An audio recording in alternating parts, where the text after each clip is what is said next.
Randel Cup. Fears. Guess who's here? Lord Randel is here. What's up, Randel? Huh? Randel, time to wake up, Randel. Wake up those eyes, those beautiful beady eyes. So what's up, Randel? How you been? Welcome to the Fears podcast. Pretty good. Well, guys, it's been a while since me and Randel hung out in general, and two, it's been a while since Randal's been on the show. So I said, Randel, are you doing anything today? And he was like, nope. And I was like, great, we're doing a podcast. So Randel, tonight, I want to cover some updates, and then we're going to dive in deep to the topic. Tonight is karaoke. Yeah. So I will pray for you to the karaoke gods and to the Almighty God that you get at least $100. Pray that I get at least $100. That would solve all my problems right now. At least $100. I know. I hear you, Randel. Randal's a little tight on money right now. I'm a little tight on money right now. So it all depends on if Randel comes this weekend, if he does really good. If he makes at least $50, he said, Fears, we're going to hang out eventually. He goes, but if I make at least $50, I'll come over. And I went, sweet.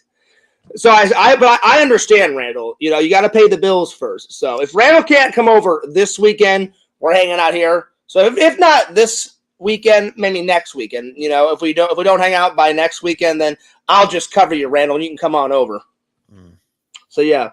And then, guys, I just wanted to let you guys know, Randel, my buddy Jeff just had a show. And I should have went, but I saved some money. But Jeff wanted me to let everybody know. Over 3,000 people showed up at his show. The show was in, let me grab it. Randel, have you ever been to Sarasota? Sarasota? Is that how you pronounce it? I don't know. Right there. Florida Toy Shows and Expos? Right here. Yeah, you're cutting it off. All right, Sarasota. Yeah. I just wanted to make sure I said it right. So he had over 3,000 people show up at that show. So shout out to Jeff. Jeff, I'm promoting him. The next one I'll probably go to is probably in June.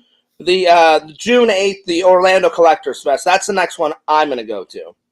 And then, Randel, my vacation is coming up. I'm going to go visit the family. I know I'm going to take at least a week off and visit the family in July at some point. I don't know when in July, but at some point. So, yeah. Any updates you want to tell the fans? We're getting close to Fears, man. Getting close to the end. Yes. I was wondering. I wanted to ask you something. Just throw it out there and see if it'll stick. Yes.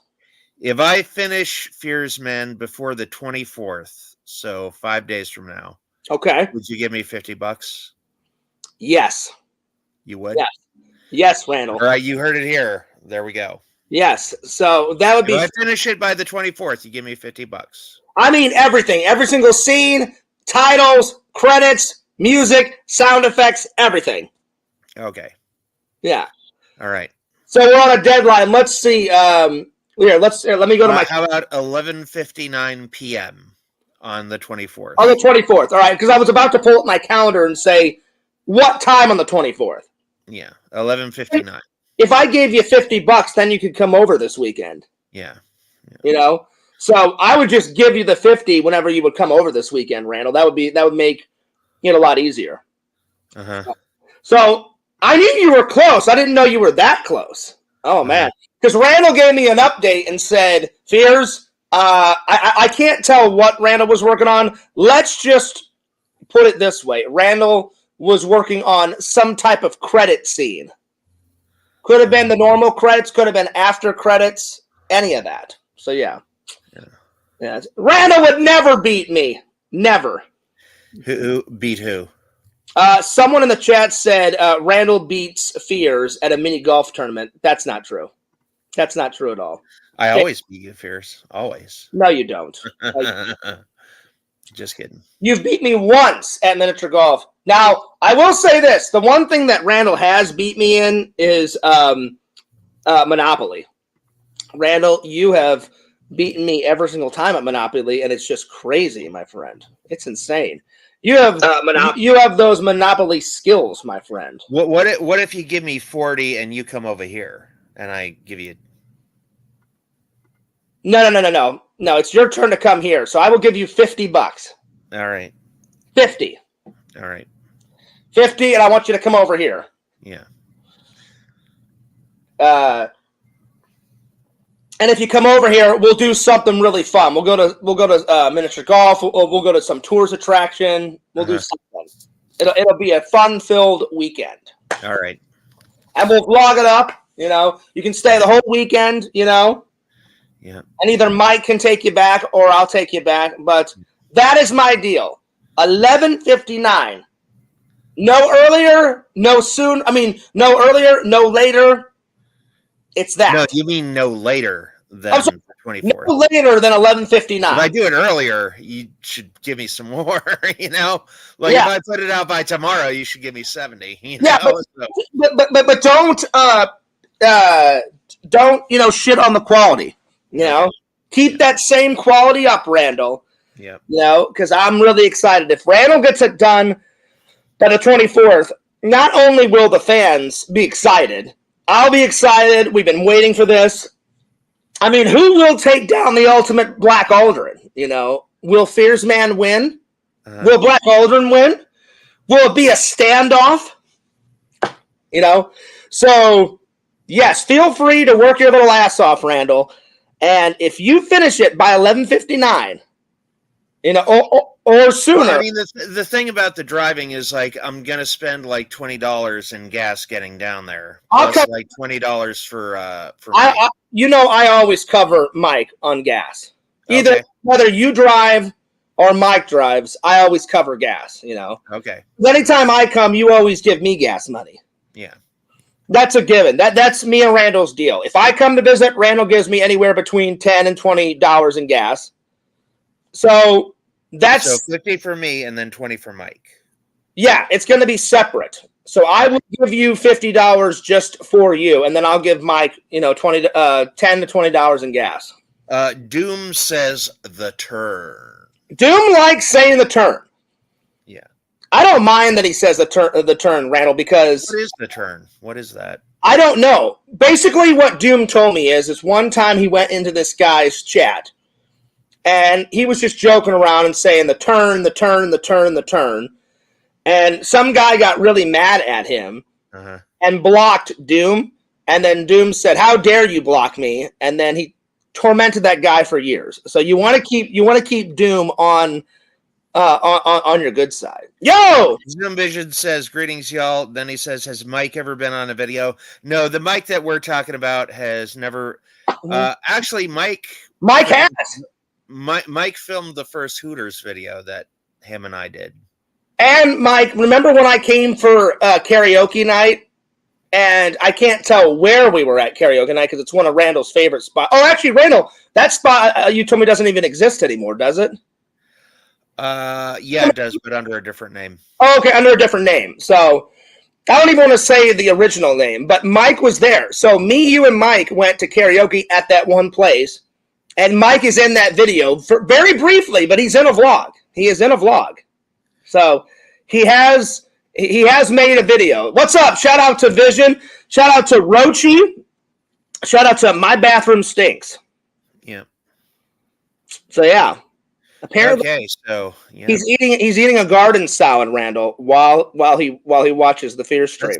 That's the best place to eat salad because it goes straight through your stomach, right through your And I mean that is true. The other end. That is true, but it's quite disgusting. That's I'm just kidding. I'm just joking. I'm not. That's disgusting. I would never eat food on a toilet. I'm saying eating food is good. That was me. I was like, no.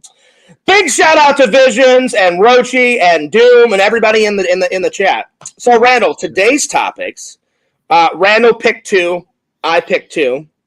So mine are. I watched Randall, really good movie, Silent Night. So we're going to be reviewing this. I thought you said that wasn't cheesy. No, this isn't cheesy. So my topic is my two topics are I'm going to review Silent Night, and then my other topic is a fan picked this out for me, Randall. So I hope you don't mind. A fan wanted me to do the top 10 best days I've ever had at work ever. So if you want to partake in that, you're more than welcome. And then Randall's two topics were he wanted to talk about his writers group, and then he wanted to talk. You recently saw a cheesy movie, and you said, Fears, I want to talk about this cheesy movie, but also I want to talk about cheesy movies in general, like why we have them, why people make them, why people like them. And I said, sounds good, Randall. I said, I'll put all that in. Well, why people like them, why people make them was your idea. My idea was a cheesy movie that I've seen. Well, I mean, I think we should discuss it, you know? Yeah, we can. Yeah. So, yeah. You know what, Visions? I wish I could get rid of Lantern, because me and Randall cannot see Lantern's comments, but he can still chat. They just never show up, Randall, after the show, thank God. But I agree, Visions. He probably is creeping everyone out, you know. I just wish I could get rid of that guy all in general. I mean, I can't see him. And thank God, because then whenever people watch this stream back, then they can't see him. So I've kind of got rid of him. So yeah.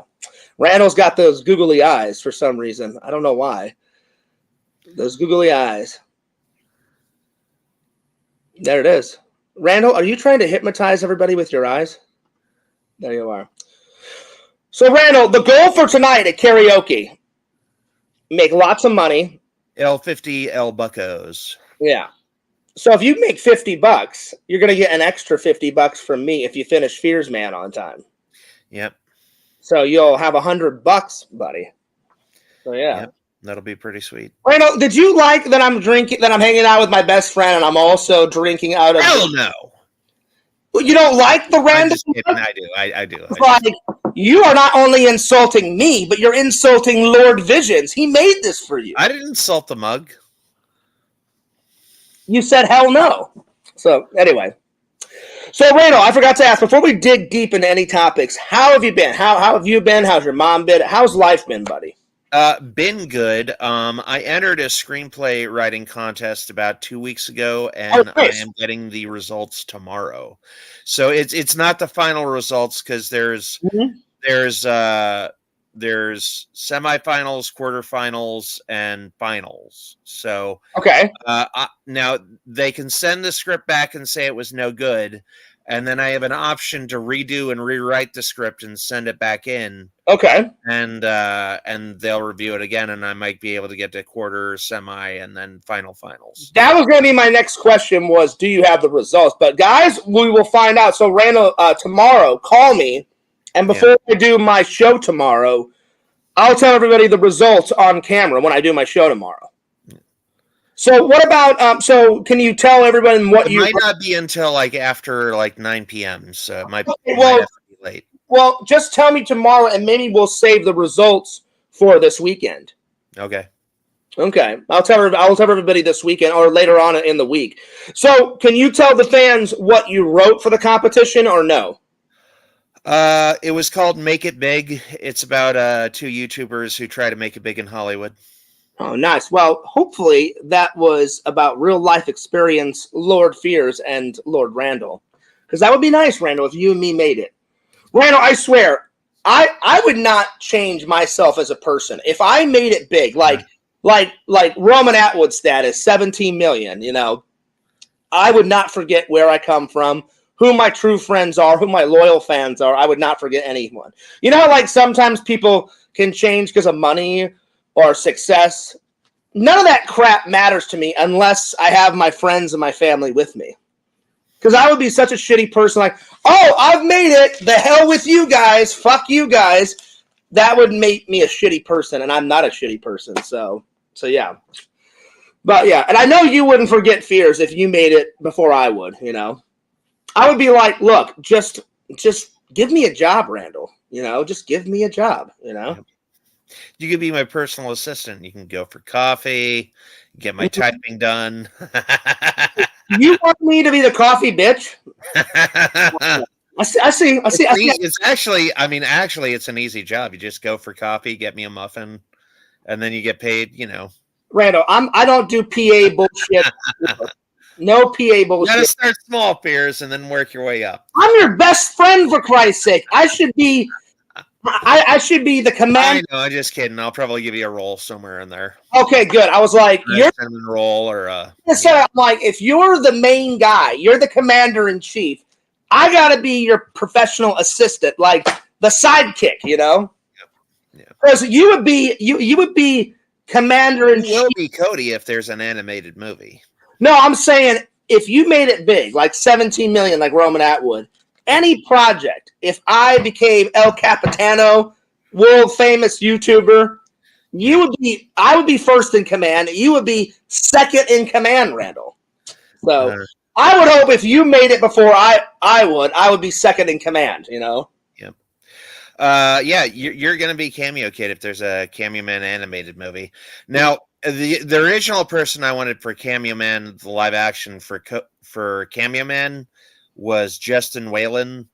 And then, around the 90s, when he was young, I would have had Frankie Muniz as Cameo Kid. I forgot, Randall, how long do we have with you before you have to go to karaoke? I can go all the way up to 6 o'clock. Oh, okay. All right, good. So we got plenty of time. All right. We got a good 2 hours and 24 minutes. Because we were talking, I was like, well, at some point we're going to have to get to our topics. And I was like, but... No, 2 hours and 14 minutes, sorry. Okay, good. So we got plenty of time. We got plenty of time. So, yeah. So have you even started writing some of the script for the movie version of Cameo Man? I'm writing it right now, and I have a synopsis, and I'm only about 1/5 way through the synopsis, and I'm gonna have to cut back and scale back a lot of the scenes because what I'm writing now, I'm on page 98 right now, and again, I have about 60 more pages of scenes in the summary, in the outline. So I've got quite a bit of writing to do, but here's the thing. It's always better to have more material and then just cut it out. It's a lot easier to do that than it is to, write a little amount of material and then add on to it. Well, let's be honest, Randall. When are you not writing? You're always writing. Yeah, I'm always writing. Yeah. Randall will call me at 2 a.m. before I go off to work. Fears. And I'm like, what? And they're like, I got some inspiration, man. What do you think about this? And I'm like, I love it, Randall. Write it down. Put in a Cameo Man. Put it in a Fears Man. Go nuts, Yeah. My latest thing is for the I had this joke about how they had this thing called diversity, equity, and inclusion. And, if you rearrange the letters, it spells diversity, inclusion, and equity. But I was like, you know what? Let's just change the whole thing. Let's make it diversity, inclusion, compassion, and kindness. So that'd be a good acronym right there. And they said, no, that's not a good acronym. That spells dick. I was like, okay, let's change it to compassion, openness, caring, and kindness. And they're like, that's even worse, Randy. And I'm like, why? Why is that worse? And they wouldn't tell me. I'm so confused. Compassion, openness, curiosity, and kindness. I don't know what's wrong with that acronym. Well, I would say keep it as simple as possible. Don't jinx yourself, Think of an idea in your brain, write it down, and make sure it's for Cameo Man and Fears Man. And then on the weekends, if you want to, write your bullshit book and all that crap, focus on the prize, Randall. Fears Man and Cameo Man. My bullshit book, Fears? Bullshit book? Your bullshit magic books and all that other crap. Just focus on... I'm just joking, Randall. I know you are. I had to get you back for the second in command, thing. Anyway. So, Randall, let's start with the first topic. This I don't remember which fan gave this idea, but I think it was Joey. I can't remember. But let's do the top 10 best days at work. So yeah. So that may be a little bit of a challenge because Randall doesn't have a conventional job. Whenever I make over $100 is the best day at work. So Randall, over your course of your career, you have. At the start of your 4 best days. Yeah. So at the start of your career, you had some like 9 to 5 jobs, but yeah, I did. I actually, well, I can say the name of this place because they're not around anymore. But in 2022, I did have a 6-month stint working at a restaurant. It was called The Wave. Yeah. But unfortunately, they went under because of the hurricane. They had $20,000 worth of food in their freezer, and their power went out for 5 days straight. So all $2,000 of that food went under. So yeah.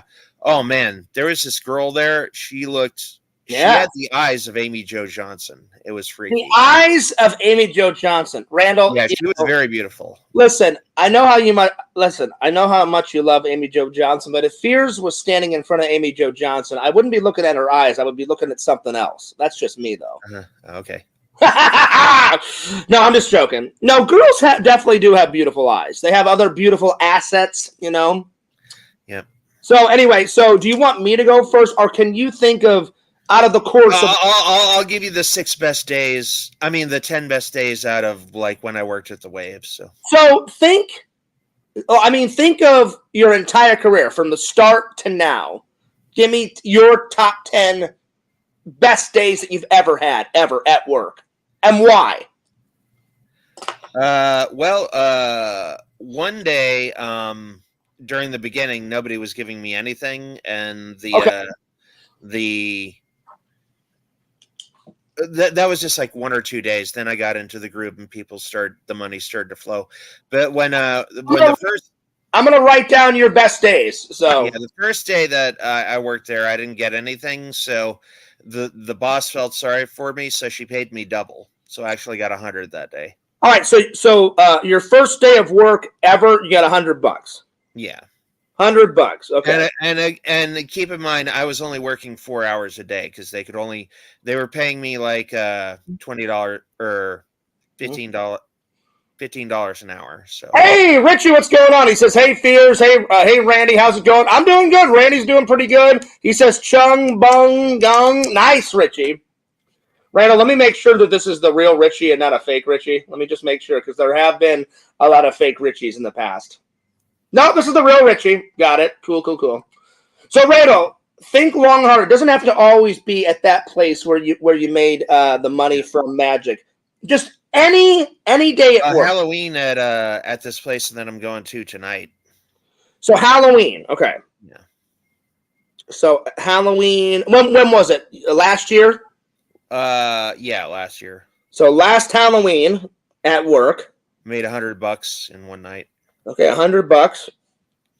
And then in June that was good. I mean, not in June. In March I made $177. So all right, so June, $177. Okay. All right, number 4. Like the first time that I did, one time I got a kiss from a really hot chick doing magic. Ooh! So that was a good could I write it down? First kiss by doing magic. Not first kiss, but first kiss doing magic. Yeah. That's what you said. I heard you. Yeah, first kiss doing magic at work. Yeah, and she was hot. Yeah, and there were 2 of them actually. So. Well, what the hell, man? Hook a brother up, man. What the hell? Yeah. All right, number 5. The very first time I got a $20 bill. The very first time. All right, first time doing magic. $20. I did get some tips at the Hooters when I did Hooters there. Okay, so tips at Hooters. Yep. All right, number 7. I can say the name of this place because they're not around anymore either. But I used to do a psychic shtick at Mediterranean Experience. Just call it MedX. You don't have to spell it. Everybody who went to Mediterranean Experience during the live shows just called it MedX. Okay, I got it. All right, number 8. Number 8. Probably when I was doing magic on the boardwalk at Okay. So magic boardwalk. Yeah. All right. And then Number I 9? really didn't get any tips for this, but I did some psychic shtick on Beat Street. Beat Street, and dude, I would give my right arm if I could find out which mini DV tape the footage was on, okay. and a place where I could download it. Because, oh man, you should have seen the chicks I was talking to, man, and they were eating it up. And my friend Jack Paul, who I used to go out and hit on women with, Jack Paul said, Randy, those chicks weren't eating out of the palm of your hand. Those chicks were eating out of the crack of your ass. And these were really, really super hot chicks. Oh yeah, Randall showed me Beach Street. Beach Street is like literally 30 seconds away from the beach. You got the main street, and then you look over to the left, and there's the beach right there. Yeah. So I understand. I've been to Beach Street. Randall's took me there twice now. And every time I've went, the most hottest women imaginable. Yeah, these chicks were super hot. If I would die and go to heaven if I could get that footage and just, oh man. Well, do you have the tape? It's probably on one of those tapes you have. I have the tape, but I don't have anything to play it on. Oh, you need to have a converter. Yeah. A converter would only work if I had something to play it on.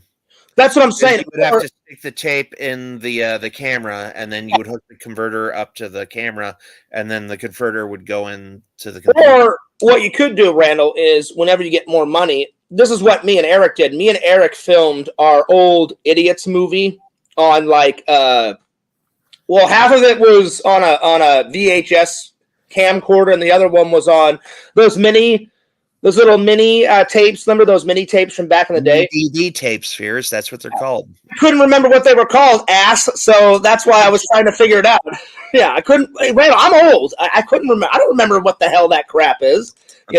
So what were they called again? Mini DV? DVD tapes. So half of it was on VHS and half of it was on the mini DV. And so we took it to a place that converts all your footage, and they put it on. They put all the individual scenes and made them all into QuickTime videos and put them on a disc. Eric, me, and Tommy just inserted the disc into our laptop, grabbed all the footage, and then we started editing it in Final Cut, and that's how we made the Idiots movie. So you could do that. You have any of that footage still? Just the raw footage? Yeah. No. We used it to make. Was it on the G drive? No, it's not on the G drive. I need to grab my G drive because what's left of my old college projects are on that. Because remember that area in our school, Randall, where you could go to get your computer fixed? Remember it was at the end of that long hallway? Yeah, the IT. But it felt like you were in a prison. You open this door and you go down this gray hallway. There was nothing on the gray walls. And at the very end, it was like the long walk to like your death or whatever. The IT department was way down that gray hallway. And I was like, why didn't they put it at the beginning of this gray hallway? Why did they make you walk a half a fucking mile down this long gray creepy corridor? And then so there they saved some of my projects. So whatever they saved is on my YouTube channel right now on Fears Man. The other thing, eventually I want to go take it somewhere and say, in college, these guys in the IT department saved this. Can you guys try and save all the other bullshit? Because there's shit on there that the fans have not even seen. And I lost a lot of projects. Randall, remember when we had, we had Photoshop, but were you ever in my Photoshop class? Yeah, I think that's where we first met, dude. Besides lab. We didn't have many classes together. We usually hung out in lab or on the weekends. Photoshop class is where we met. Yeah, we met at Photoshop class, and then we met again in audio class because we did that audio project together. Yeah. And I remember what it was. That's one of the projects I want to get retrieved. Me and Randall told the whole story just with us talking and then having sound effects in the background. And I remember I had just gotten back from church camp, Randall. So I said, we should not set it at church camp, but we should set it at a camp, and we'll have the sound of a chainsaw in the back And so basically it was kind of like our version of Texas Chainsaw Massacre. So you heard me screaming into the mic like, oh shit, there's a fucking psycho in the back. And then Randall's like, run, Fears, run. And then we had like a sound of a chainsaw like chasing us. Do you remember that project, Randall? So that project I would like to get back. So we'll see. But that's an option. That's an option that you could do. I don't know what they're called, but like we took it somewhere downtown St. Louis where he goes, yeah, I can do whatever you want. He goes, I can convert all this old footage and put it on mini DVD tapes. He goes, I can put it on a CD. I can give you just raw footage of the QuickTime videos, whatever you want. And me, Eric, and Tom were just like, give us all the footage, make them all into QuickTimes, put them on a disc, and then we're going to edit it ourselves. So... But I have all the original tapes, Randall. So if I find that in my mom's basement, it's somewhere. All my stuff that I did not bring to Florida is in my mom's basement in a corner with all my stuff. So whenever I get a bigger place, I'm going to go back to Missouri, grab all that stuff. And it's in a box somewhere, and it's in a plastic bag. And I wrote on the plastic bag, idiots footage, jackass footage from long ago, or something like that, and it's in that. It's in there. So yeah, I could just see your mom coming down like, oh, what's this in the corner? Oh, idiots footage. Well, she knows. Jackass footage. She knows because whenever me, Eric, and Tom and Trent were younger, I know. My mom, my dad, Eric's mom, Trent's mom, they all tried to stop the movie from being made. Yeah. And we were like, we don't care. No matter what it takes, we will finish this fucking movie. Yeah. And we even did a parody of it in the intro to The Idiots. I write, somehow, some way, the parents will try and stop the movie from being made, but the idiots will prevail and finish the movie, you know? Yeah. So, yeah. Although, I mean, a lot of those stunts that, pranks that you did, I would not do, you know, like well, an adult, I wouldn't do them, Randall, but Fears was fearless back in the day. You gave me a dare when I was young, I'd do it, you know? Yeah. I mean, so yeah, Randall, before you even met me, I was wild in college, but even before the college days, I was wild. I've calmed down quite a lot.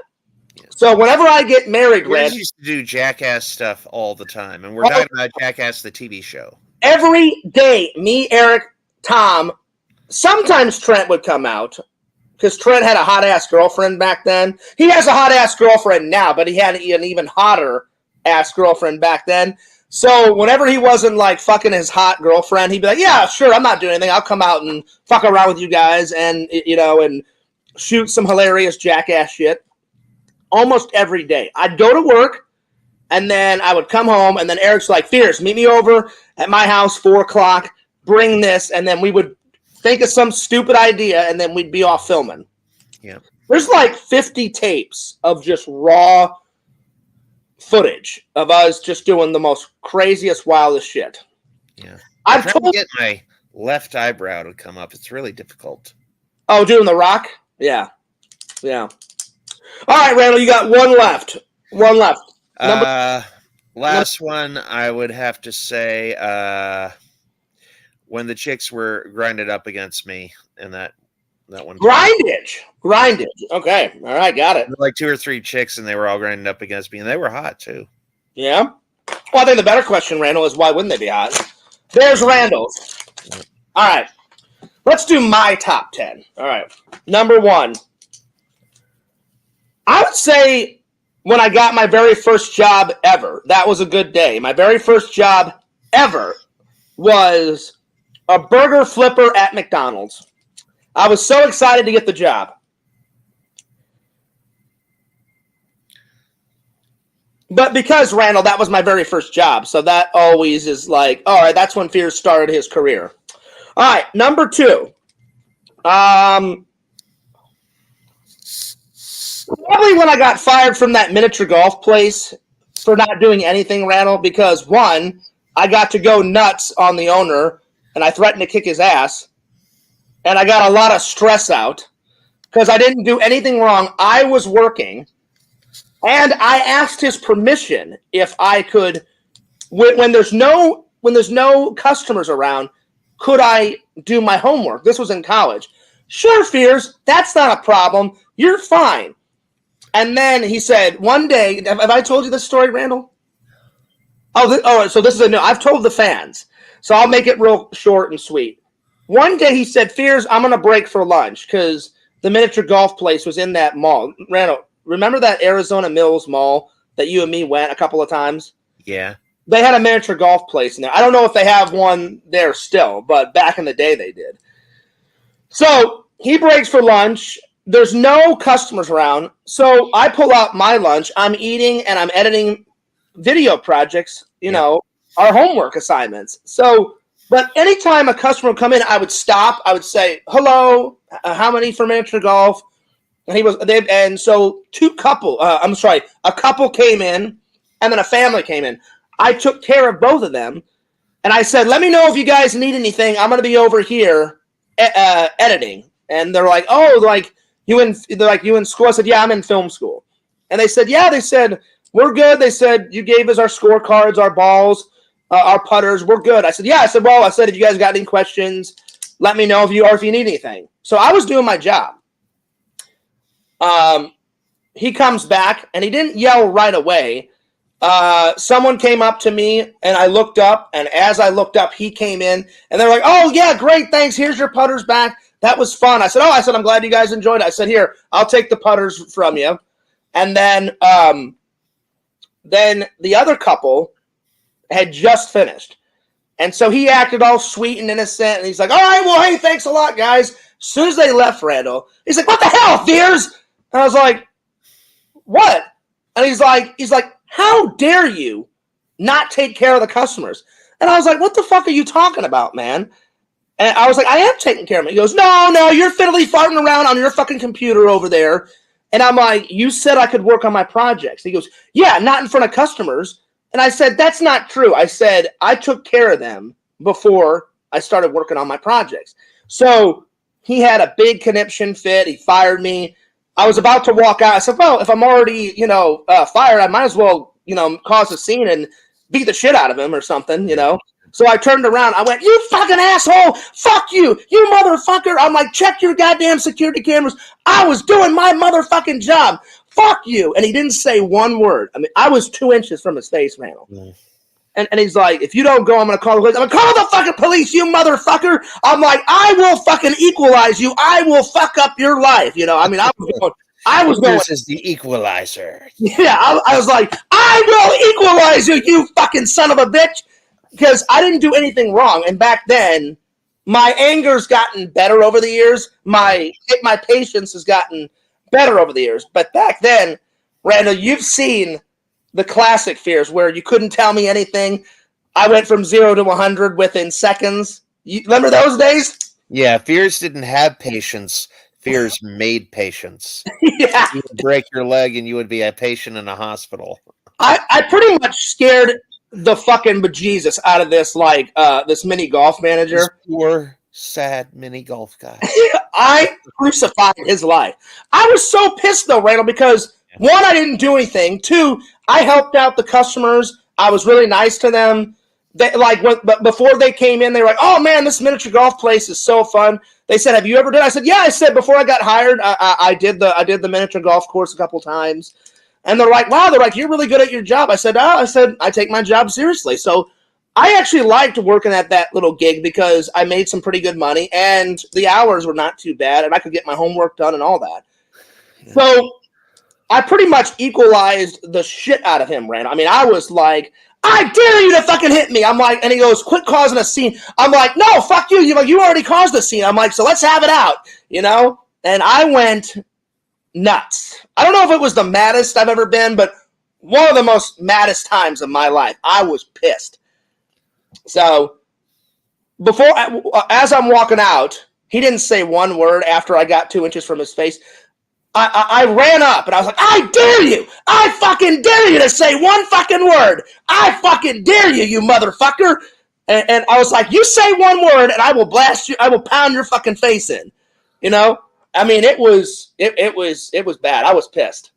So as I'm walking out, Randall, I can feel someone behind me. I turn around, and they weren't right by me, but way off into the distance, I see the security and I see the police.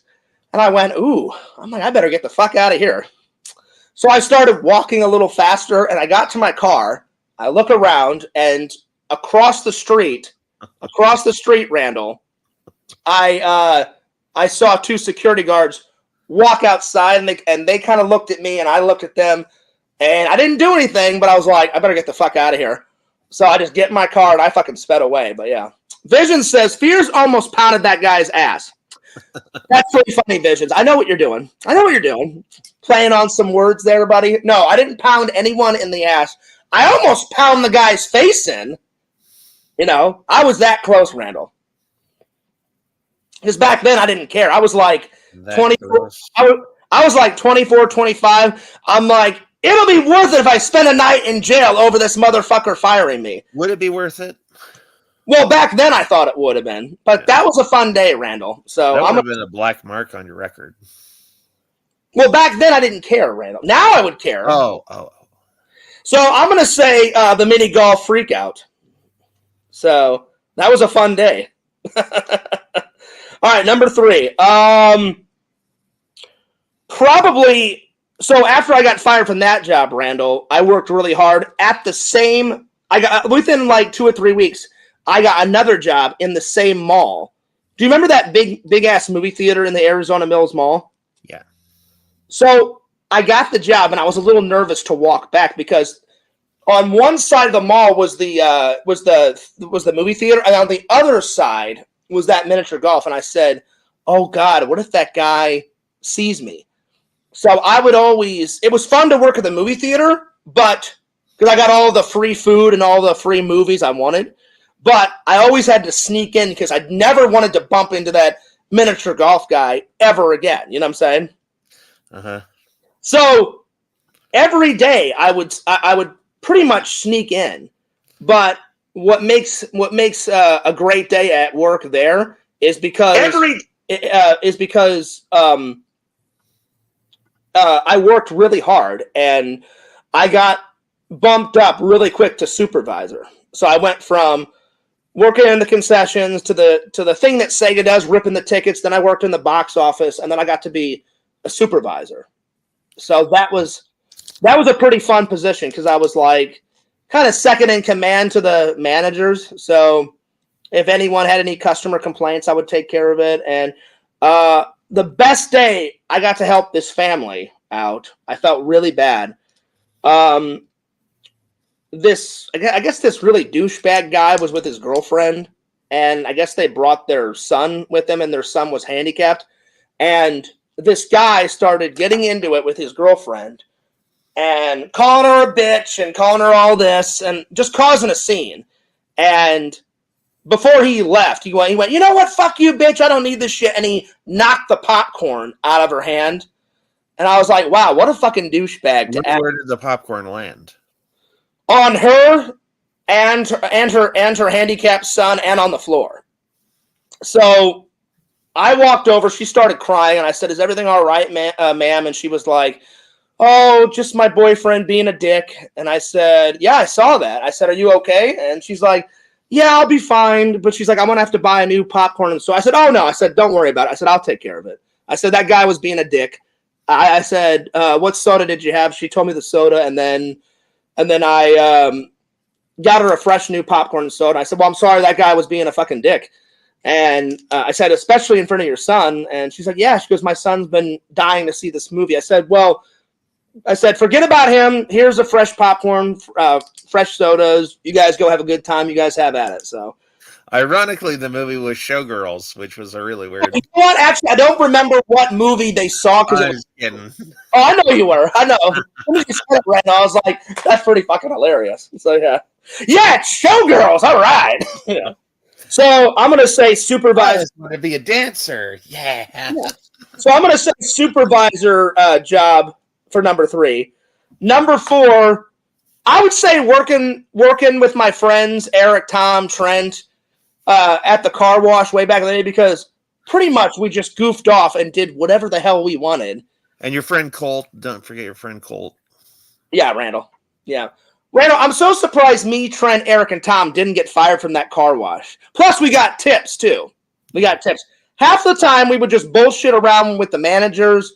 We barely got any work done, but whenever we had to knuckle down and get some work done, I got lots of tips. So I would say that. But, yeah, working at the car wash with my buddies, I've got a lot of fond memories. Like, Eric came up to me one time and said, "Hey, Fierce, I filled up this bucket of water." He goes, "Just go down there and just blast Trent in the face with a bucket of water." And I'm like, "Oh, he's going to be pissed." He goes, "Yeah, but Fierce, it's almost the end of the day." He goes, "Trent, can just go home and take a shower." And I was like, "All right, if you do it with me, let's go and do it." So me and Eric filled up a bucket of water, blast Trent in the face with some water. We barely got any work done, Randall. So I'm going to say, because that's what good friends do. Pretty much. But we didn't really care. Friend, again. Well, we didn't really care back in the day if we would get fired or not. Yeah. Like we were just having fun working together. So I'm going to say the car wash job. So the car wash. Hey, friend, here's a bucket of water in your face. Yeah, pretty much. I mean, Randall, he got demolished. Well, and that's just one example. That's just one. This was before the invention of the cell phone, or before anybody had any electronics on them. No. We had cell phones back then. Oh shit! I'm not like 70, Randall. We had crappy cell phones back then, but we had cell phones. So the car wash goofing off days is what I'm going to put down. Yeah. Goofing off days. All right, number 5. I would say number 5, probably when I got hired for that airline to do the training. Yeah. For the flight attendant job, even though I didn't get it, they paid us for the training, and I got like $1,000 a week for all that training. And the training lasted 4 weeks. I only lasted 3 weeks. I almost got the job, so I was making about $1,000 a week for that airline for the training. Right. Yeah. So it was pretty good. So I'm going to say the airline training. Yeah. And what about your Google restaurant reviewing? I would put that down. Remember when you got those socks, those knitted socks? Oh, yeah. Yeah, that actually is. Yeah. So you got 1 million reviews, man. Or you got 1 million views on your thing. Google sent me some socks because, I think my very first Google review got one of them. I don't know if it was the first one, but I'm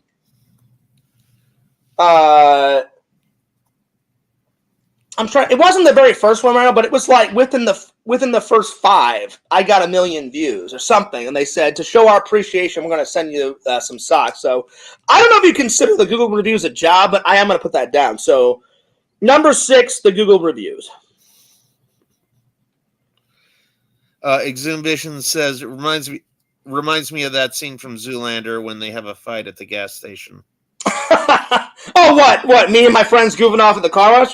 That's pretty much how it was, Visions. We didn't give a shit about that job. Well, I'd say the only one that kind of cared is probably Eric and Tom, because Jesse only worked there for a little while and then he quit. Trent only worked there for a little while and then he quit. I got fired because I was so damn lazy back in the day. I was like, oh, the hell with this manual labor bullshit, and I just stood by the fan. And I remember the guy came up, one of the managers, like, Fierce, I'm not paying you to stand by a fucking fan. And I went, yeah, you are. I'm like, I'll do a car occasionally here and there, but I'm like, I'm not going to do every single one. He's like, Fierce, it's your fucking job.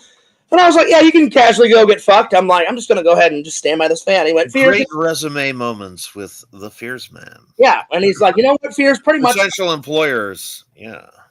Well, this was back in the day, I didn't care about my job. So, I'm actually glad I got fired from the car wash because it helped me learn the value of $1 and it helped me learn responsibility. Because I didn't think in a million years that he would fire me. And he went, Fierce, you're a cool guy. I like joking around with you. He goes, but this is a business. He goes, whenever all the joking around is done, we got to get some work done. Richie wants to know if you still have the Google socks. I do, Richie. I do have them. They're in my bedroom. I do have them. You want me to go grab them? Nah. All right, because I'll show everybody. But yeah. No, it's good. It's good. I do have them. But yeah, Visions, that was back in the day, buddy. Randall, I didn't give a shit back then. I was like, fire me. I'm like, ooh, it's a car wash job. Who fucking cares? I'm like, I don't care. I'm like, you think I honestly care? And he's like, all right, Fears, fuck you. You're fired. I went, all right, later, bye. And I literally flicked him off, and I walked out. And then... What did your parents say? Nothing. Oh. I told them the truth. I said, Mom, Dad, I said, they fired me. I said, I'm glad. I said, I pretty much hated that job. I said, the only cool thing about it was hanging out with my friends. And my mom and dad were like, did you leave on good terms? And I'm like, kind of, not really. I said, I told them to go to F themselves and that I was going to kick his ass. I'm a horrible, Randall, you know I'm a horrible liar. I left out the part that I flicked off the boss, but I did all the managers that I was cool with. I told them goodbye, and I didn't tell my mom that I flicked off one of the managers. Yeah, but I told her the truth. I said, Mom, the managers that I was cool with, I said, hey, thanks for the opportunity, and I shook their hands and I walked out. Which was the truth. I told them goodbye in Klingon, and I said, hey guys, in Klingon. This means goodbye. Klingon, this means have a good day. Yeah. But yeah, Randall, I've matured so much. I'm still the lovable, goofy Fears that you love and know. You're so mature. No, Randall, seriously, I'm not even kidding. I am. I'll be honest. I'm still the goofy Fears, the joking around Fears that you all love and know. But I would never flick off my boss now, you know. So Richie Wright says that shows them. Yeah. Yeah, exactly. Richie's like, yeah, you show them, Fears. So no, but like I didn't care back in the day. I was just like, whatever, I'll just get another job. I'm like, who the fuck cares? But I learned very quickly that every time an employer looks at your resume, if there's a lot of fires or quits or whatever, then they're not going to hire you. So I had to learn very quickly. So it actually taught me a lesson, taught me responsibility, but I remember Eric thought I was kidding. I walk up, I said, hey, Eric, Tom, Trent, guess what? Good news. And they're like, what? Because they were washing a car and drying it off. I went, yeah, I just casually got fired. And then Trent went, shut up, Fears. No, you didn't. And I went, I did. I'm like, you see Jim over there? I just flicked him off. And Eric's like, Fears, please tell me you didn't. I'm like, oh, I did. Try bye, see you later. And I walked up and they all started laughing. And they're like, Fears, are you serious? And I was like, I'm dead serious.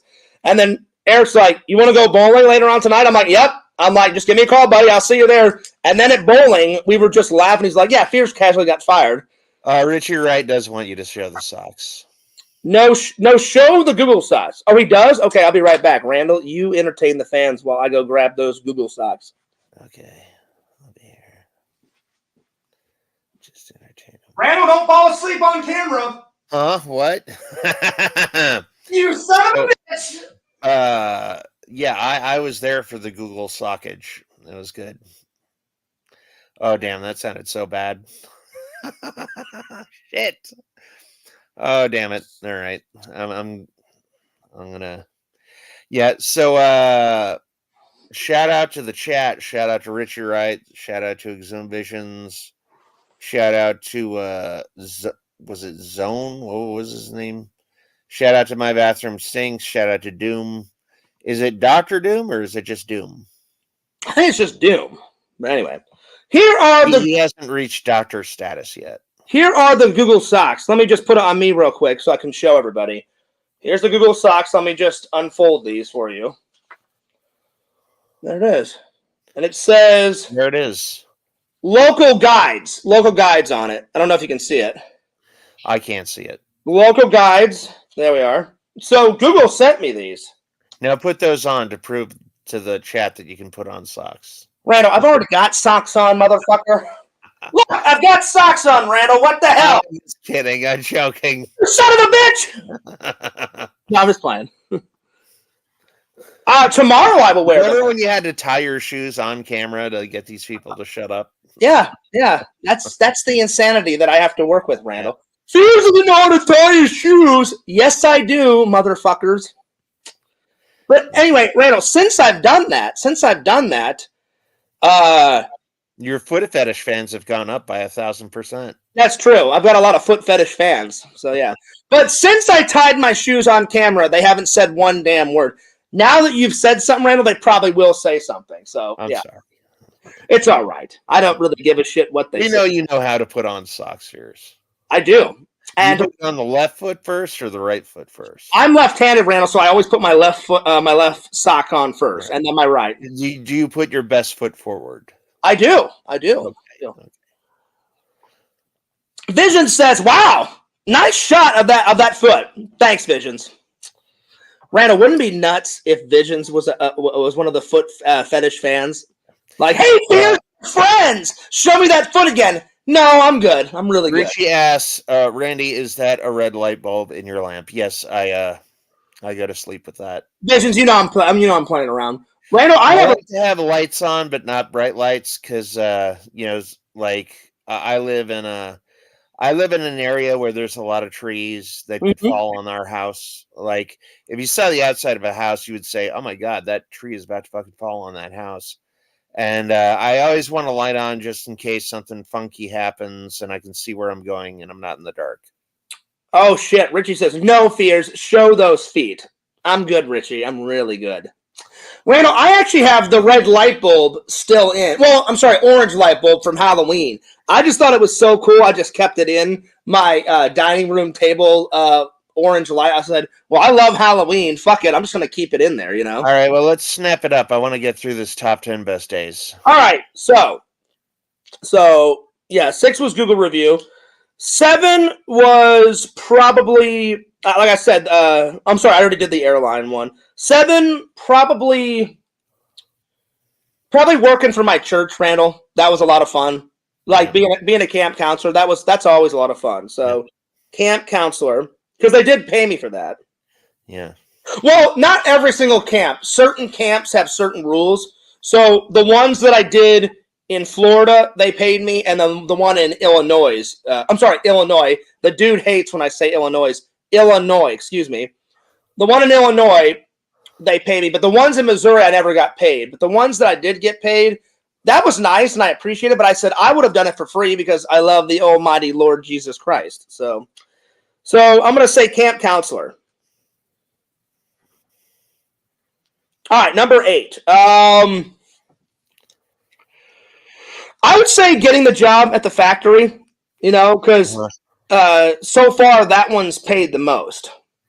Okay. So I would say the FedEx factory job. Yeah. Oh, well, no. It's the second most highest paying. The highest paying one was the training that I did for the airline. Yeah. $1,000 a week. But I make pretty good money at the factory. So that would be FedEx would be the second highest. All right, number 9. What about that time you played Goofy at Disneyland? You walked around in the Goofy suit? Randall, I wish. Hey, everybody.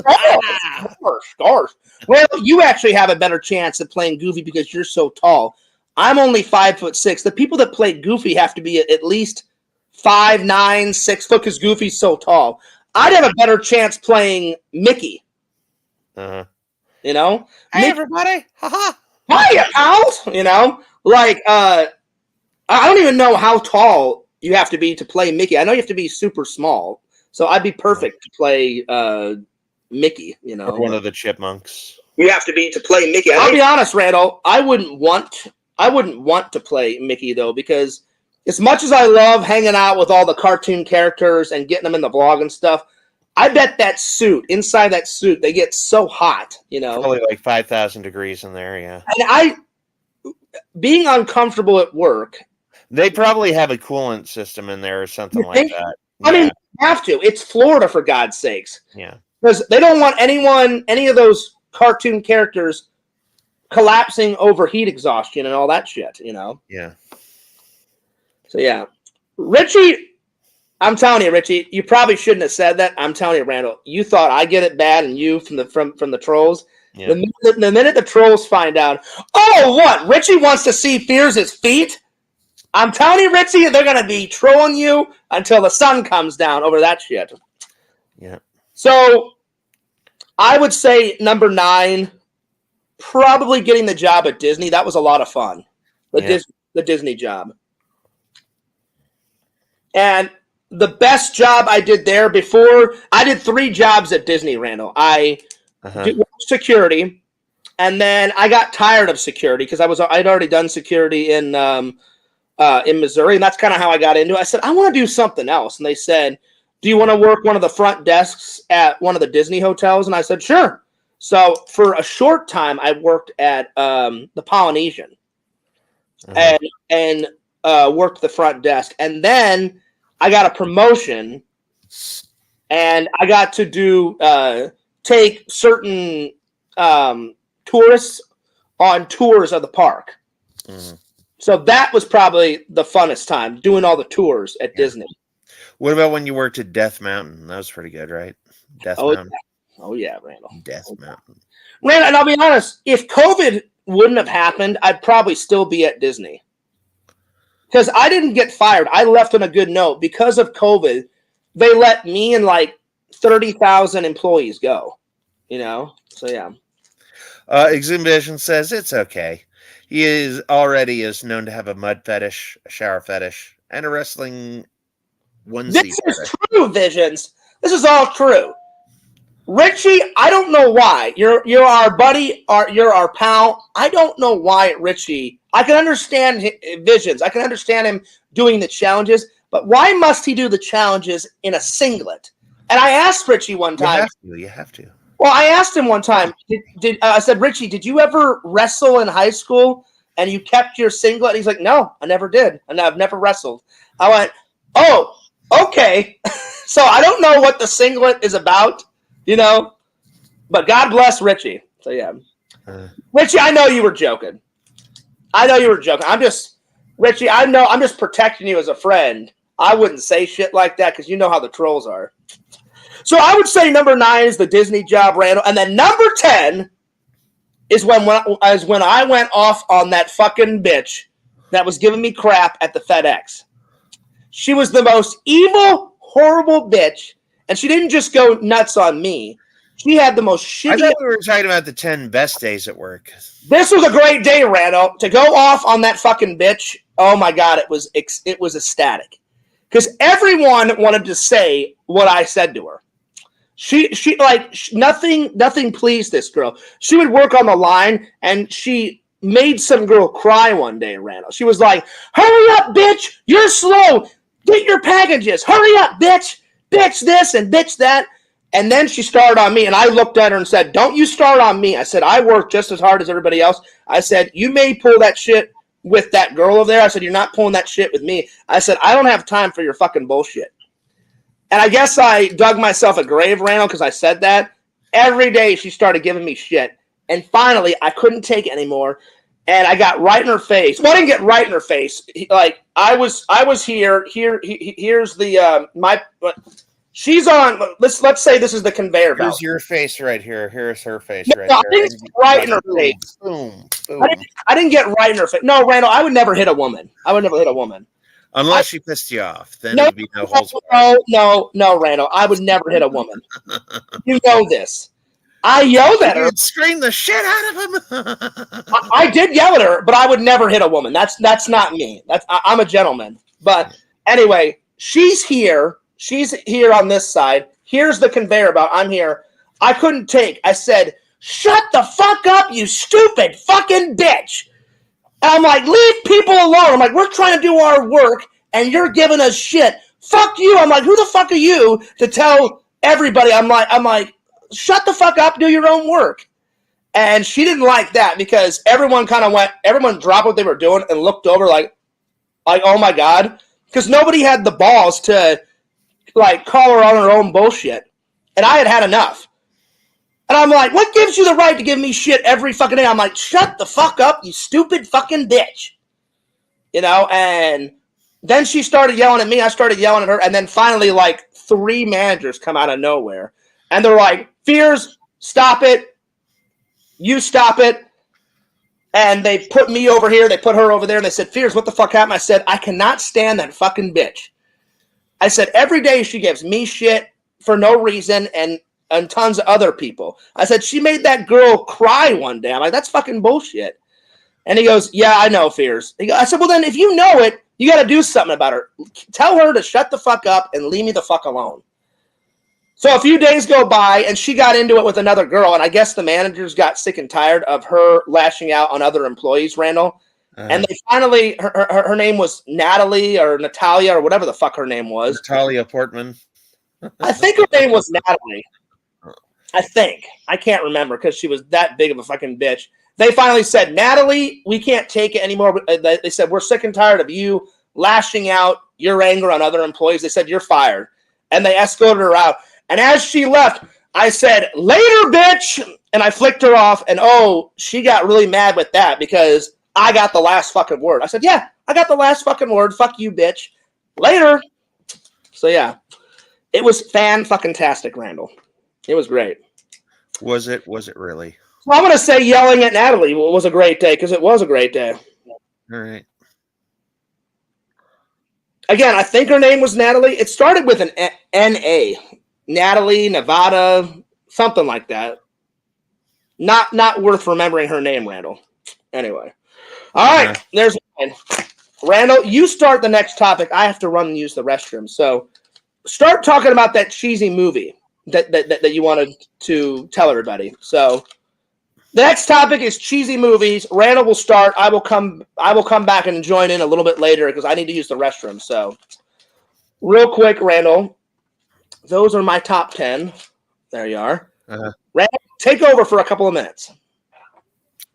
Yeah. So the cheesy movie that I saw was called The Terminators. Has absolutely nothing to do with the Arnold Schwarzenegger Terminators or the Sarah Connor or John Connor Terminators or any of the 6 James Cameron Terminator movies. The Terminators obviously said, well, we got a pretty shitty movie. This is pretty shitty.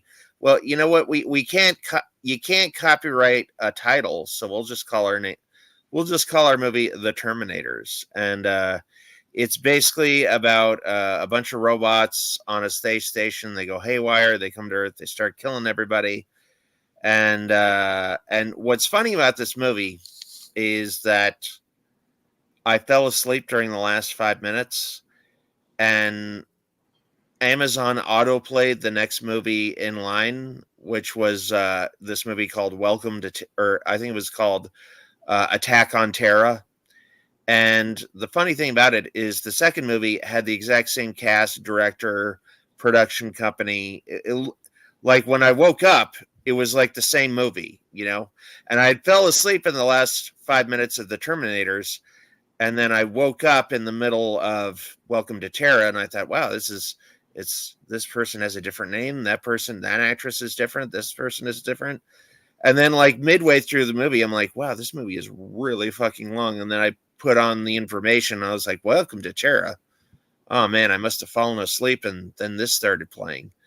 But yeah, it was nuts because again, Welcome to Terra has the same production company, actors, shitty $2 movie quality as The Terminators.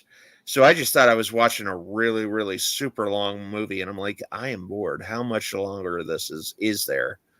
And then I looked, and there was like 100 minutes left. Really? So yeah, it was kind of weird. And The Terminators has the same actor as multiple characters. But like when one actor plays multiple characters in a movie, usually you try to offset the other characters somehow. Like one character will be wearing glasses and one character won't. One character will be wearing a t-shirt and the other character will be wearing a button-up shirt. Even Neil Breen knows better than to have the same character and exactly the same look. Like Neil Breen he does cloning in editing too, and he knows, hey, you know what? I'm playing this character. This character is clean shaven.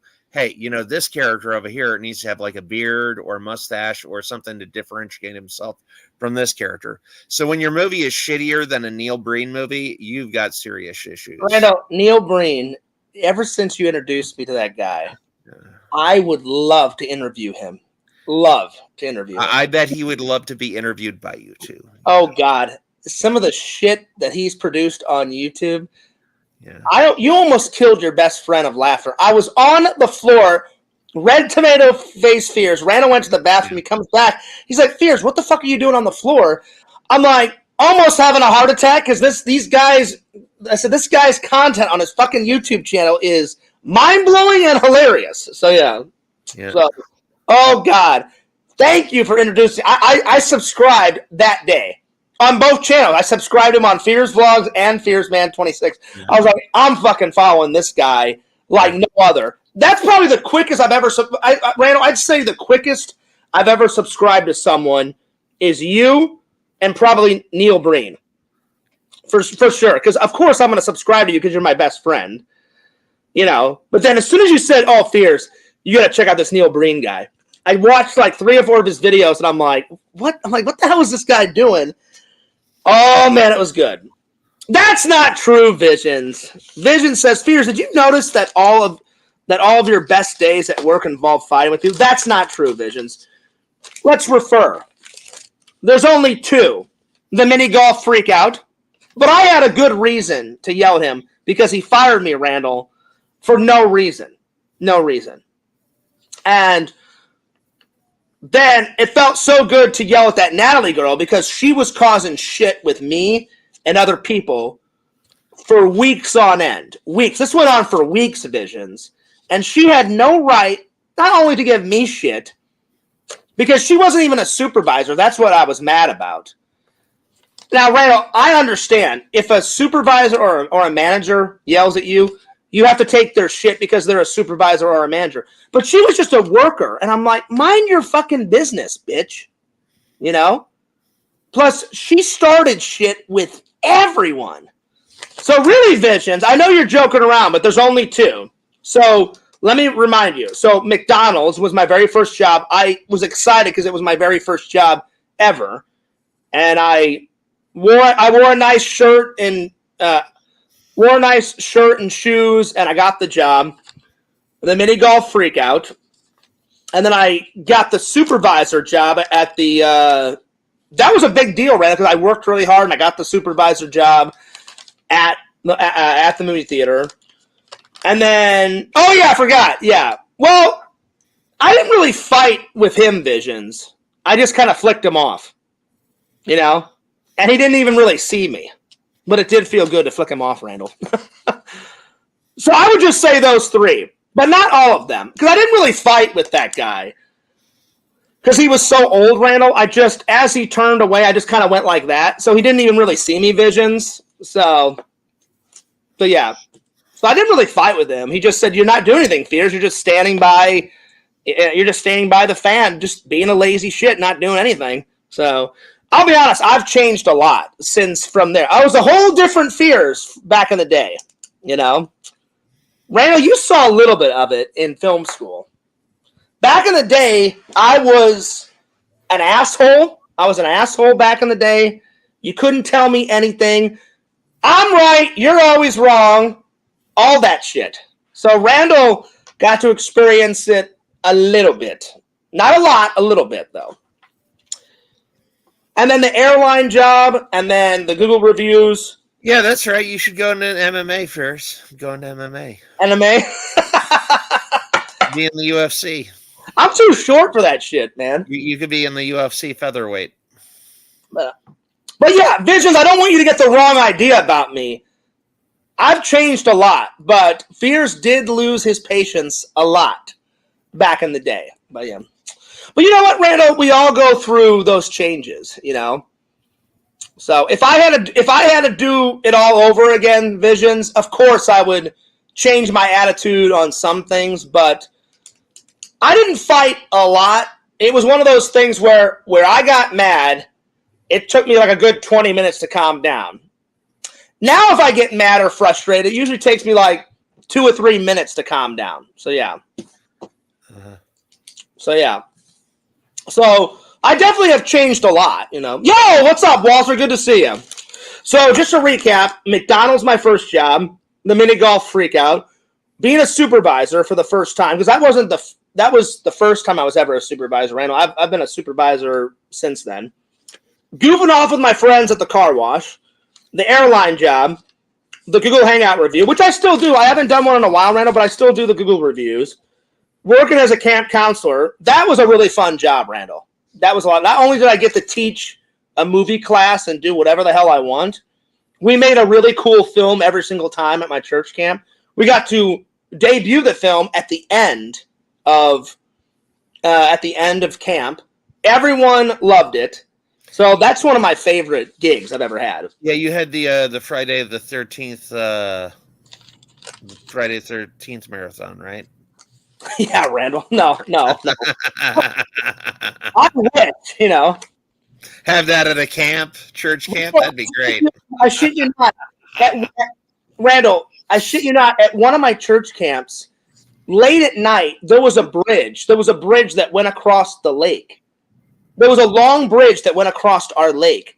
Yeah. And there was all this fog and stuff in the middle of the night. And I walked across the bridge. And I was talking with a camp counselor.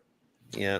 And just a man in a machete and a hockey mask popped out. So we're walking across the bridge, and you could walk around the lake, but it was easier to walk across the bridge and cut over the lake on this bridge that they made across the lake. And it wasn't like the entire lake. It was like kind of like in this lagoon area right here. Let me show you. Yeah. So there was a lot of the lake over here, Visions, and then there was a lot of the lake over here, and then the bridge went across the lake way on the right-hand corner. You know what I'm saying, Randall? Uh-huh. So we would dip across, and as we were walking, I just start laughing. And this girl is walking right next to me, and she's a camp counselor, and we're talking, right? And then she's like, she thought I was laughing at her. But I was really thinking, oh, my God, this is like total Friday the 13th experience, So she looks up, and she's like, why are you laughing at me, Fears? I'm like, oh, no. I'm not laughing at you. And then she's like, well, what? Well, what are you laughing about? I said, you know how I told you, I said I like horror movies and stuff. And she's like, yeah. She's like, why? I said, if horror movies were true, this would be a perfect horror movie scene. And then she's like, well, what do you mean? I said, we're walking across a bridge on a lake. There's fog and dew on the lake. It's at night. I'm with a beautiful camp counselor, and she's like, oh, she goes, I see what you're seeing. She goes, I see what you're saying. Like Friday the 13th, I went, yeah. And I said, I never thought I would ever be in one of these scenes. And then she's like, well, where's Jason? I was like, oh, and her name was Brooke, Randall. And I was like, oh, Brooke, don't even go there. And then she's like, here's what would you do? I said, I would grab you and I'd run our ass off, I said, I wouldn't battle him. Fuck that. And then she's like, oh, so you would run away? I said, yeah. I said, I think anyone would run away with some, 7-foot tall guy, with a machete with a fucking mask on.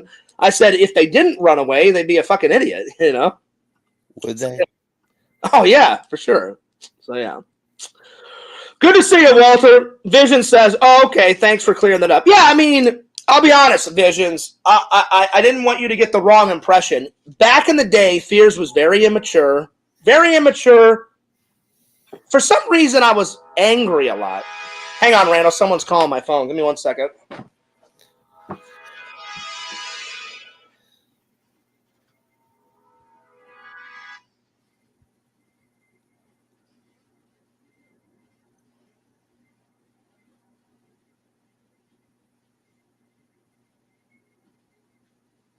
Sorry about that. Yeah, so what I was saying is Fears is a totally different Fears from back in the day. Because, Randall, you had two very different experiences. You would see both sides to me. When we were in class, sometimes you would see happy-go-lucky Fears. If I got frustrated, I remember one time I just screamed and laughed. I'm like, Randall, get the fuck over here. And you're like, Fears, why the hell are you yelling at me? I'm like, I need help, Randall. I'm like, I can't fucking figure this fucking shit out. And I'm like, it's driving me nuts. I'm like, help me, please. I'm like, it's 20 minutes before class starts. Yeah. And then Randall will look at me and go, Fears, just calm down. Like, if you want my help, just ask. So I definitely have grown up a lot. But, yeah. All right, Randall, so what were you talking about? The Terminators. Yeah, so you told me about it. I've never seen it. Yeah, but it's a 2009 movie. Yeah. It has nothing to do with the Arnold Schwarzenegger, Sarah Connor, John Connor stuff. It's like just the most cheesiest bullshit you've ever seen in your life. It was a shitty movie. I mean, it looked like the budget was about $2. Is there any like redeeming qualities to it? No, not really. No. Man. Oh, Lord. I watched it just for this chat, though, because I've been aware of this movie since 2009. Like, I saw it in the, I saw it in like the Blockbuster shop when they had Blockbusters. Uh-huh. And I think there was still Blockbusters. It may have been like a Video Time or something like that. Mm-hmm. But they had DVDs back then. But yeah, I saw it and I was like, wow, what a shitty movie. I'm never watching that. Because I know it's not the Arnold Schwarzenegger one. So yeah, I decided, like, you know what? People are probably going to look at this movie and like wonder what it's about and then assume it has something to do with the James Cameron Terminator. So you know what? I'll just watch this shitty movie just so I can talk about it. So catch me up. The only reason why they called it The Terminators was they thought if they use a popular name and just put an S on it, yeah, they could just get it. They could just get clout. Okay. You know?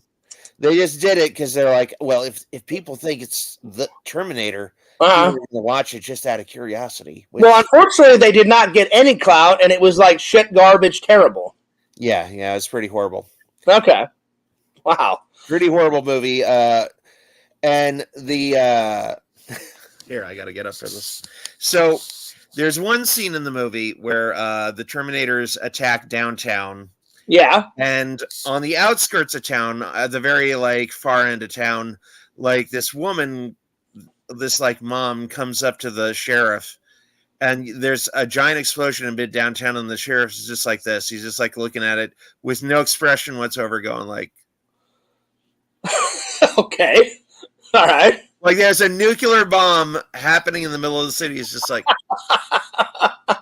and then this woman comes up to her and she goes, officer, robots are attacking. Nukes are going off. What do I do? And this, I shit you not. This is what he says. He says, go inside and lock your doors. Well, you know what? I mean, like, no fucking shit. Go inside and lock. You would not go inside and lock your door for a nuclear fucking attack. You would get the fuck out of Dodge. I would look at that cop and go, really, fuck nut? That's all you got? Like, a goddamn nuclear bomb just went off, and you want me to go in my house and lock the door? Go in your house and lock your doors is not going to save you from a nuclear bomb. Look at him. Randall, if you and me were in this movie, I would look at him and go, you're a fucking idiot. And I'd be like, Randall, I would grab your shoulder and be like, Randall, let's get the fuck out of here. We'd get in the Fears Mobile and we'd hightail it out the fuck, get the fuck out of there, you know? Yeah. That's all he's got. Go inside, lock your doors, it'll be all right. No, you're a fucking... Like killer robots are attacking, and it's so obvious that they use the same guy over and over and over again, and they didn't even try to differentiate them. Like I was saying, even Neil Breen knows, like, oh, I'm playing the exact same character. I've got to have something to differentiate myself. So he puts on a fake mustache and a fake beard. This guy is just like a guy in a black wife beater and black pants, and it's just the same guy, no makeup, not blood spots on one of the things. Like, it's just the same guy. They didn't even try to make him look different from the other Terminators. How did you find out? Did one of your friends tell you about this movie and you saw it, or how did you find out about it? Originally in 2009, I saw it in the Blockbuster. Oh, wow. I never watched it, and like this is like 15 years later. So and then I saw it on Amazon because I was looking up Terminator Dark Fate, and I was like, wait, the Terminators. And then I looked at the trailer. I was like, no, I'm not watching that. But just out of morbid curiosity,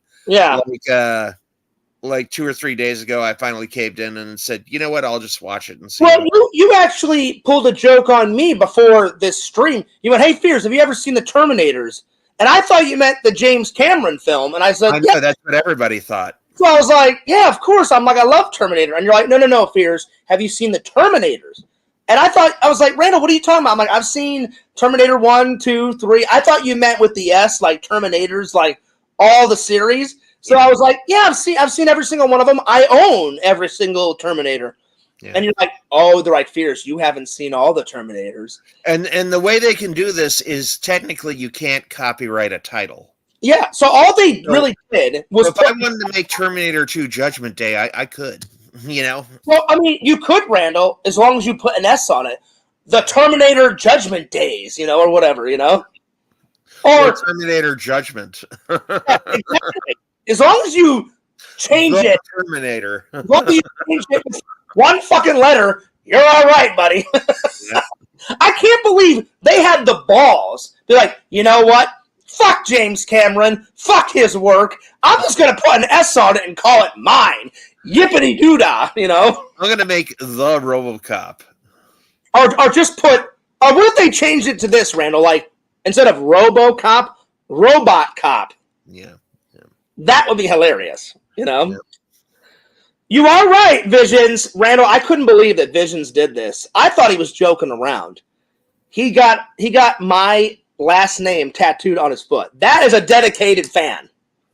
I thought he was kidding. Visions showed me a picture of it.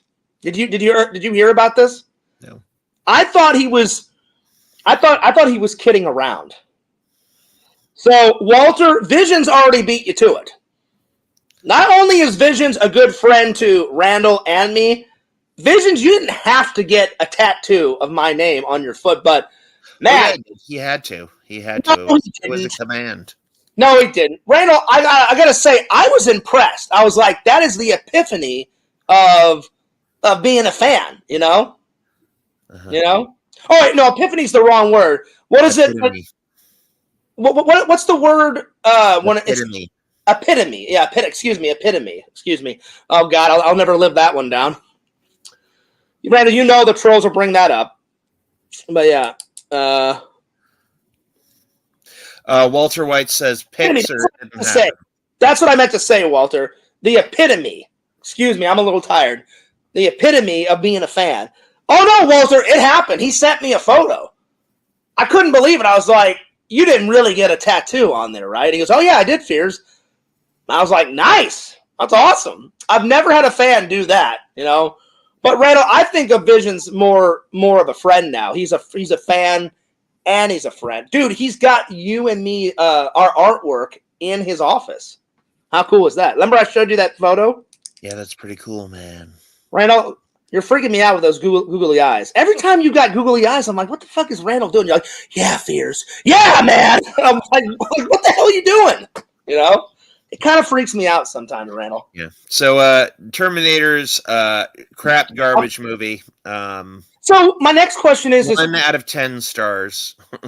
you really give that 0 out of 10, Randall? 0 out of 10. That's what I would give. You put less effort than Neil Breen puts in his movies, and I'm like, if you're gonna do that, yeah. I mean, at least Neil Breen puts a smidge of effort into his movies. Yeah. I've never even seen this film, and it sounds like they put 0 effort into it, you know? Yeah.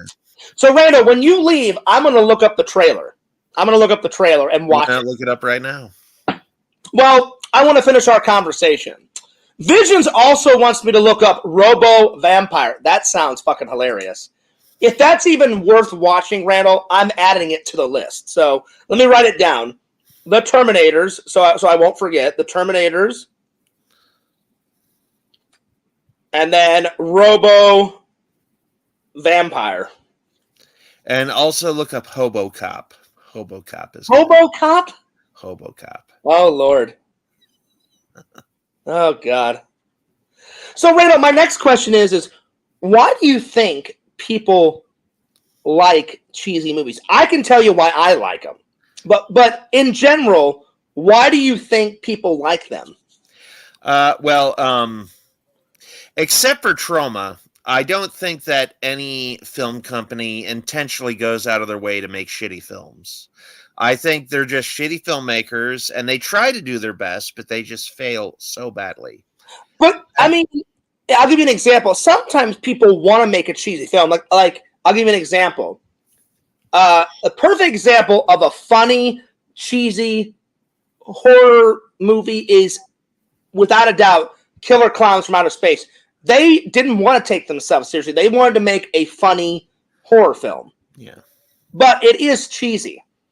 But it's got a lot of great special effects in it. Like, it's got a bunch of matte painting. And a lot of great makeup effects in it, too. It's got great makeup effects in it. It's got puppets. It's got puppets in it. It's the clown suits that were constructed where they look fantastic. All the props, you know, the cotton candy cocoon guns and the cotton candy cocoons, all that is great props putting in that scene. So that's became a cult classic. A cult classic. So some people do set out to make a cheesy, funny, like kind of like popcorn movie. Like, that's a funny popcorn movie. I watch Killer Clowns every year on Halloween, Randall. Every year. Every year. What about 1979? Did you watch it that year? Yeah. Yeah, I did, Randall. I did. But yeah. What's up, Carmine? Vision says, LOL. There is a lot of frisking in that one. Frisking. That's when you search somebody. No, I know that, but which movie is he talking about? Robo Vampire? No, I think Walter White has the answer. No, he's saying there's a lot of frisking in that movie. No, read above positive vibes on a Monday evening. Oh, I gotcha. Okay. Gotcha. Because I was like, well, what movie is he on about? Okay. Yeah. But yeah. But so some film directors seek out to do a funny, cheesy film. But Randall, you are right. Some people are like, they don't intend to make it cheesy. Like, I mean, for example, Tommy Wiseau didn't go out to make a shitty movie with The Room. He was just didn't know how to write dialogue and didn't know how to act, and and I think the reason that people like cheesy movies so much is because a lot of them are so bad it's hilarious, and that's my answer. Somebody acting and they're a bad actor, it's hilarious. It is. It's funny. Like, I don't know where my obsession came with cheesy, funny movies. I think it came from me and my buddies just goofing off whenever Blockbuster was a thing. Sometimes it gets boring sometimes in Missouri, Randall. So sometimes I would come over to Eric's house, and we'd play video games. But one time Eric was like, hey, Fears, we should do like a movie night. And I was like, I'm down. So I bought some popcorn and stuff, and then Eric's like, man, I'm so fucking bored, Fears. Let's just go to Blockbuster and get some fucking movies. I'm like, I'm down. And I got to go spread the urination across the nation. Spread the urination across the nation. I got to go. The way you said that. All right. The way you said it was fucking hilarious. I have to spread the urination to the nation. All right, Randall. So I think that's where it generated from, was me and my friends were so bored sometimes we would just go to Blockbuster and just find the most hilarious movies. And one time we found this movie, Visions. If you haven't seen this one, you have to see it. Put it on the list. I know you've got a list of movies like I do. Put fucking Drainiac down. You have to fucking see that film. You have to. I don't know. I don't know if I've asked you that, Visions. Refresh my memory. Have you seen it? Because I know I've told you guys about Drainiac before. I'm telling you, if you have not seen it, you have to fucking see that movie. Oh my God. It is probably the cheesiest film I've ever seen. Oh, it's up there. I mean, it's really up there. But every time I watch that fucking movie, I even show it to Randall. Randall, you know which one I'm telling them about? Randall, you've seen it. Remember I went nuts on that. Oh, nice, Randall. Nice $2 bill. Nice, I like it. Randall, remember I was so obsessed with that Drainiac movie, I had you sit down and watch it. Remember the apple scene, Randall? I didn't watch Drainiac. No, you didn't watch the whole thing. Remember I sat you down and I showed you the one scene that makes me laugh the most, where the guy gets killed. He's working on his engine of his car, and a tentacle shoots out of the car, grabs him by the neck, and then burns his face on the exhaust port of. And then I honestly don't remember that, Fierce. I did show it to you. I remember. Okay.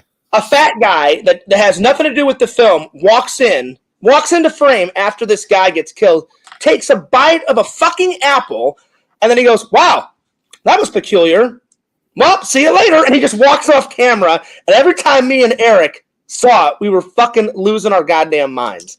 So that's where it started with my obsession over cheesy films, Randall. Plus, I like those old gems. I like hunting out those old gems that people have forgotten about, and then I'll watch it and go, "Oh shit, I remember this."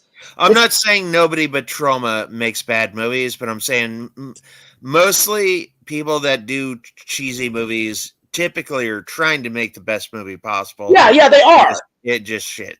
It's just but what I'm saying, I'm not arguing with you. I'm not denying that. Yeah. There are some people though that say, "Hey, let's not take ourselves seriously. Let's make a funny, cheesy movie." Yeah. And a prime example would be Killer Clowns from Outer Space. Yeah. What's funny is Trolls 2 or Troll 2 wasn't even, a lot of people don't know this, it wasn't even a troll movie. Yeah. These people were just making this movie about the original movie. The original title for Trolls 2 was Goblin. Yeah. In the movie, the name of the town backwards is Goblin. So it was originally Goblin, but they said, you know what? This is kind of like Troll, and we own the rights to the Troll movie. Let's just give the filmmakers some extra money, and we'll just call it Trolls 2, and it'll be a sequel because everybody loved Troll 1 so much. Yeah. Randall, you almost killed your best friend. I remember I spent the night at your house. The whole weekend we're watching cheesy horror movies. I made a vlog about it, for Christ's sake. And you and me were talking about how shitty we were. Remember, we made a vlog about how shitty Trolls is. Yeah. Or I'm sorry, Troll. Troll was the first one, right? Troll and then Troll 2. Yeah. Yeah, Troll 2. And I had never seen it all the way through. And you're like, Fierce, you love shitty horror films. You love cheesy films. I think Troll 1 is better than Troll 2. Honestly, there's some really great moments in Troll 1. Randall, the classic ending. You can have your opinion. They're eating her, and then they're gonna eat me. Oh my god! I love that. But I love in Troll 1, all the trolls start singing. And yeah. And a lot of people don't know that Julia Louis-Dreyfus is in the movie. Yeah. There's one scene where she's naked except for leaves, and then there's a scene where she's running away. Yeah. It looks like she has a vine G-string. She's got a vine up her. Oh yeah. But I couldn't. Hilarious. I literally almost had a heart attack because I was like, this has to be her first film before she made it big on Seinfeld. Yeah. Like, she probably wants to forget that role. Probably, Randall. But most people's start in Hollywood, like, I never thought in a million, quadrillion, kabillion years that some big actor like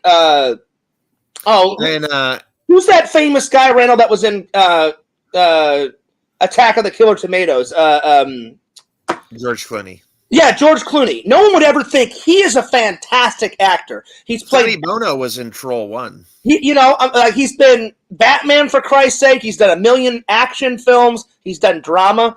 But you have to get your start somewhere. Randall, George Clooney was even in an episode of that biker television show, Street Hawk. Whenever I bought that, I had no idea he was in that. I'm watching away. And it does the classic, like, this is Jesse Mock, an ex-motorcycle cop injured in the line of duty. Now he's Street Hawk. Dun, dun, dun. It starts, and then all of a sudden, George Clooney walks in. I freeze it, and I was in my apartment alone. I freeze it, and I go, is that fucking George Clooney in Street Hawk? I walk up to my TV. I look. I go, that is fucking George Clooney. Never would have thought, but you have to get your start somewhere in Hollywood. So yeah. So actually, I'm going to start making $1 million movies in just a year. Yeah. Nice. Well, I'll be around, Randall. Let me know. All right. Randall, I'll give you my reason why I think people like horror films. It's exactly what you said. People like to laugh. People like, or I like horrible acting. And then whenever something funny happens unexpectedly, it's one of those things, it's so bad that it's good. It's so bad, it's good. Like, give you another example. Have you ever seen Uncle Sam, Once You Dead? Yeah. Fucking terrible movie, but hysterical.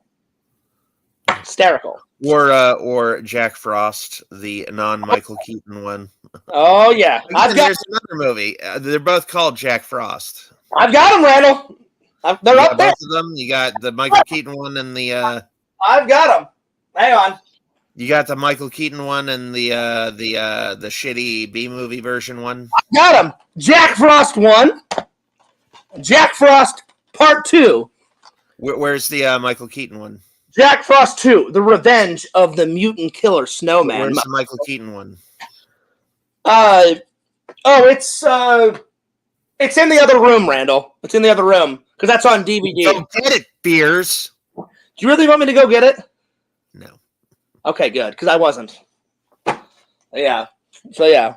Vision says, yeah, I think I watched that a couple years back when you read. Okay, good. Then Vision's no Maniac Cop yet, Fierce? Not yet. It's on the list, Randall. It's on the list. No. But I'm glad that Visions watched it because I'm telling you, Visions, when you saw that Apple scene, it's the reason why it's so funny, Randall, is you only see that fat guy one time in the film. He's got a zipped up like black hoodie. Why the fuck is he even there? You know, he has nothing to do with the house, nothing to do with the car. There's this guy working on his engine. The tentacle monster that lives in the house is crawled out of the house and it crawls into the engine of the car or whatever. It's been a while since I've seen it. Ends up killing the guy. The guy falls down. You see his like face burning on the exhaust port. You see his skull and fog is coming out of his mouth and shit. This random like fat guy with long flowing hippie hair and he's got a goddamn apple in his hand. And he walks in. He's like, that's peculiar. Walks off. Me and Eric almost had a heart attack when we saw it for the first time. We must have rewound it and watched it at least 37 times. I'm not even kidding you, Randall. You think I'm kidding? I'm not even kidding. So that's my answer why I think people like cheesy, not just cheesy horror films, just cheesy films in general. So, Randall, do you like cheesy films or do you not? Do you like them to a certain I think I'm the one who introduced you to most of the cheesy films you watched. Some of them, my buddy Eric has told me about. You've introduced me to a lot of them. Certainly Visions. I've been watching trauma films since the 80s. So I'd say it's a mixture of Eric to a certain, my best friend Eric to a certain degree, likes some cheesy films. So I would say it's a mixture of Eric introducing me to cheesy films, you, certainly Pixel and Visions for sure. I mean, I would say you and Visions have told me a lot of cheesy, not just horror films, just cheesy films to begin with. So yeah, but I'd say all four: Pixel, Visions, you, and mostly me. I would say mostly you and Visions.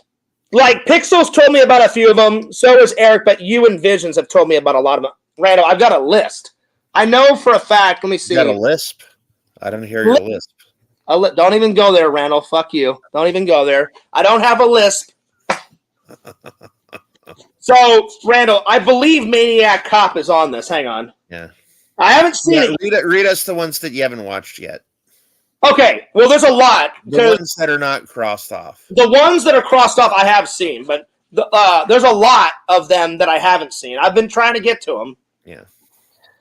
Again, Randall, I'm trying to save money for my vacation. It's not like I need to buy more fucking movies, because look, all of these are watched. All of these, this massive fucking wall mountain, I haven't even watched yet. You know what I'm saying? Yeah. So, yeah. So, it's not like I need more movies, but, yeah. All right, here we go. So, Christmas, Bloody Christmas, The Car, New York Ninja, The Hills Have Eyes 1 and 2, Psycho Goreman, Chud 2. I've got Chud 1. I haven't seen Chud 2 yet. Basket Case Part 1, 2, and 3. Class of 1984. Class of 1999. Class of 1999 Part 2. I've seen Toxic Avenger, but I need to also see Toxic Avenger 2, 3, and 4. Surf 2. Surf Nazis Must Die. No Holds Bar with Hulk Hogan. Vision Quest, The Hunted. The Hunted is more of an action film. That was Vision's dad's favorite film, and he said, "Fears, I know you like action films. Trust me, you'll fucking like this movie." And I went, "All right." I said, "I'll add it to the list." So I think that's the only one that's an action film, Randall, but all the other ones are just cheesy horror movies. Tales from the Crypt, 1972. Trick or Treat, the new version. Trick or Treat, the 1980s version. Suburbia, 1977. Maniac Cop, 1988. And all the fucking sequels.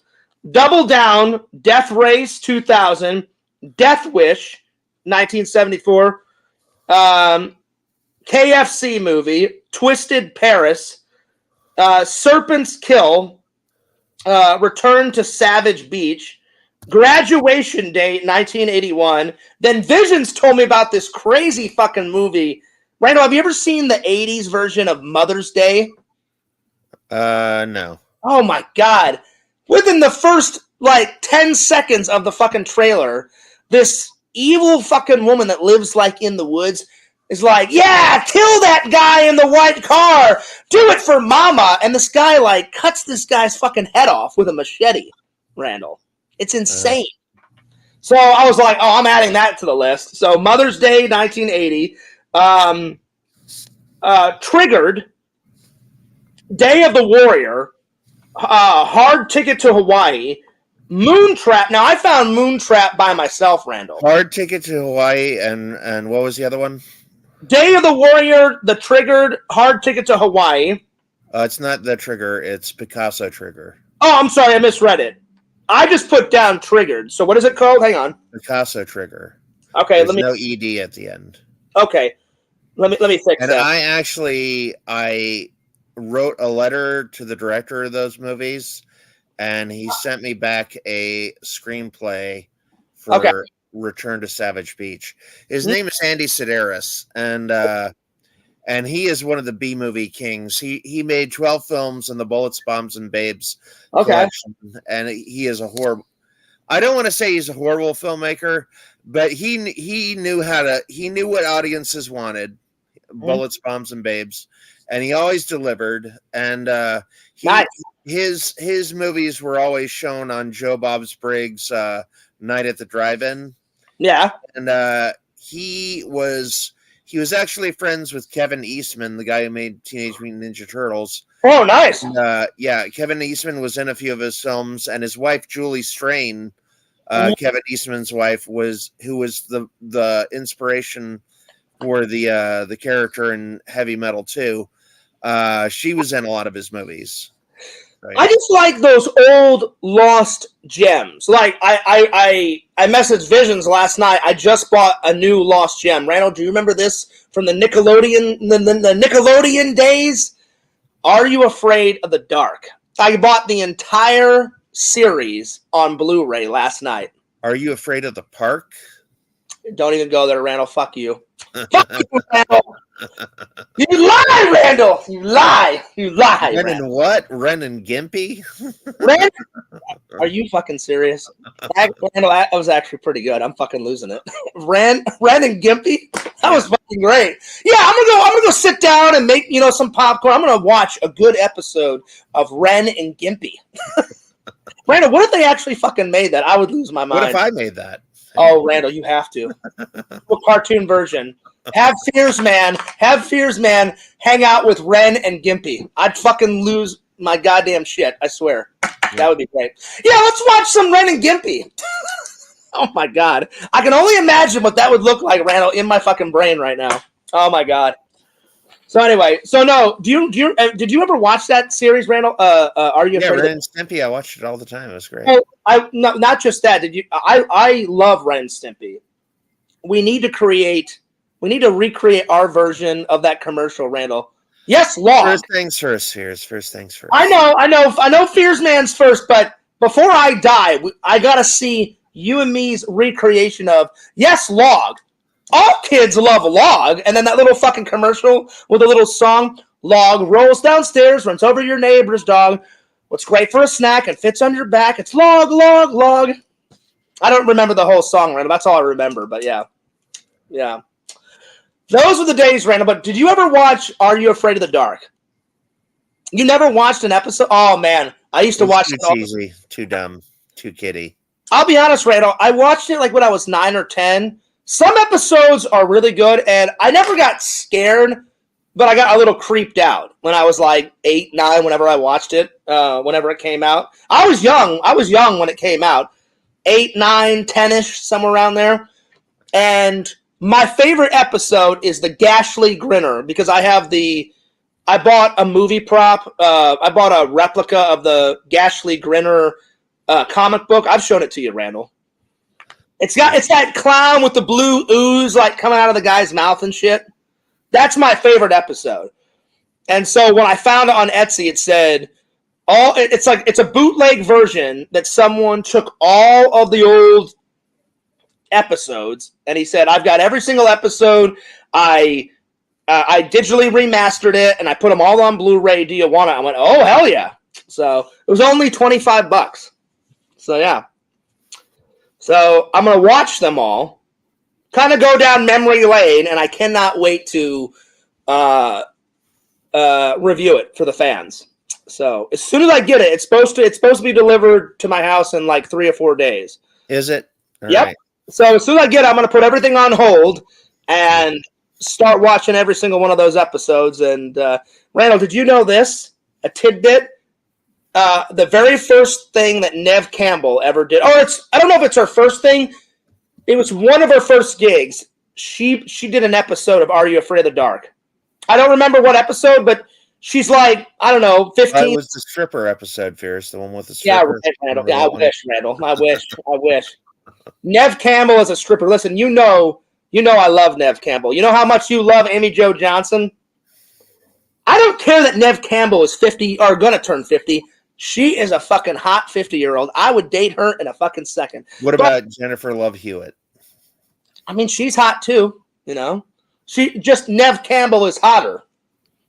I'm not even kidding. If you had to like bet on a fight between Jennifer Love Hewitt and Neve Campbell, who would win? Neve Campbell all the way. No. Are you shitting me, Randall? No. Jennifer Love Hewitt would wipe the floor with Neve Campbell. Oh, bullshit, Randall. Bullshit. Neve Campbell would Jennifer Love Hewitt would have no contest. She would die a miserable woman. No, she would die a miserable death, Randall. Neve Campbell, one punch to her face, one and done, and she would be done. I think we need to arrange this fight. I'm down. We'll get a pool full of mud. Oh, there's Walter's singing it. It's log, it's great, it's heavy, it's wood. Walter, you know what the fuck I'm talking about. Anyone that's seen Ren and Stimpy. I know the entire song. Randall, will you bequeath us with a singing of It's Log? Yeah. All right, do it. Do it, Randall. It's what rolls downstairs, rolls over in pairs, runs over your neighbor's dog. What fits on your back? What's great for a snack? It's log, log, log. It's log, it's log. It's big, it's heavy, it's wood. It's log, it's log. It's better than bad, it's good. Como se va, se log. Yeah, it's really good. I got your log right here. a log. Randall, I love the Randall. I love the improvising at the end. I got your log right here, motherfucker. That's not it. That's not an improv. That was in the song. Yeah. Oh man. Exhibition is clapping right now. He's giving me the clap. Randall, giving credit where credit is due. Very nice, my friend. Very nice. Bequeath us. That's what I meant to say. Bequeath us. Bequeath us with a song, Randall. That's right. Randall, I'm telling you, when we do our version, I just want Fears Man periodically flying around in the background, just flying. Like maybe like someone will throw like a piece of wood at Fierce Man's face. Randall, remember Powdered Sugar Toast Man or whatever the hell his name was off of Ren and Stimpy? Yeah, you got it right. Was it? He was a superhero though. Yeah. Powdered Toast Man, you know. Yeah. Randall, who's your favorite? Was Stimpy your favorite or Ren? Ren. I'll be honest. I know we're best friends. I love Stimpy.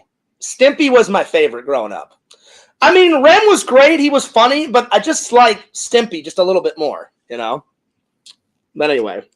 All right, let's continue on, Randall. But yeah. All right, so where did I leave off? Oh, Fit to Kill, Metal Cartoon, Heavy Metal Massacre, whatever that is.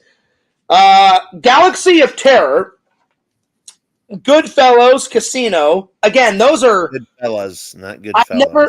I'm sorry. What was it? Goodfellas, excuse me. I've seen bits of each one of those, Randall. I think the dude and you were like, Fears, you have to see those. Put them down on the fucking list.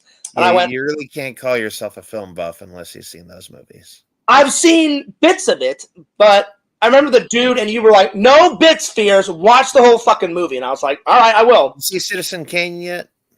No, not yet. Put that on your list. Citizen Kane? I've never even heard of that, Randall. I'm just joking, Randall. I've heard of it. I've heard of it. Citizen. I was about to shut this screen down.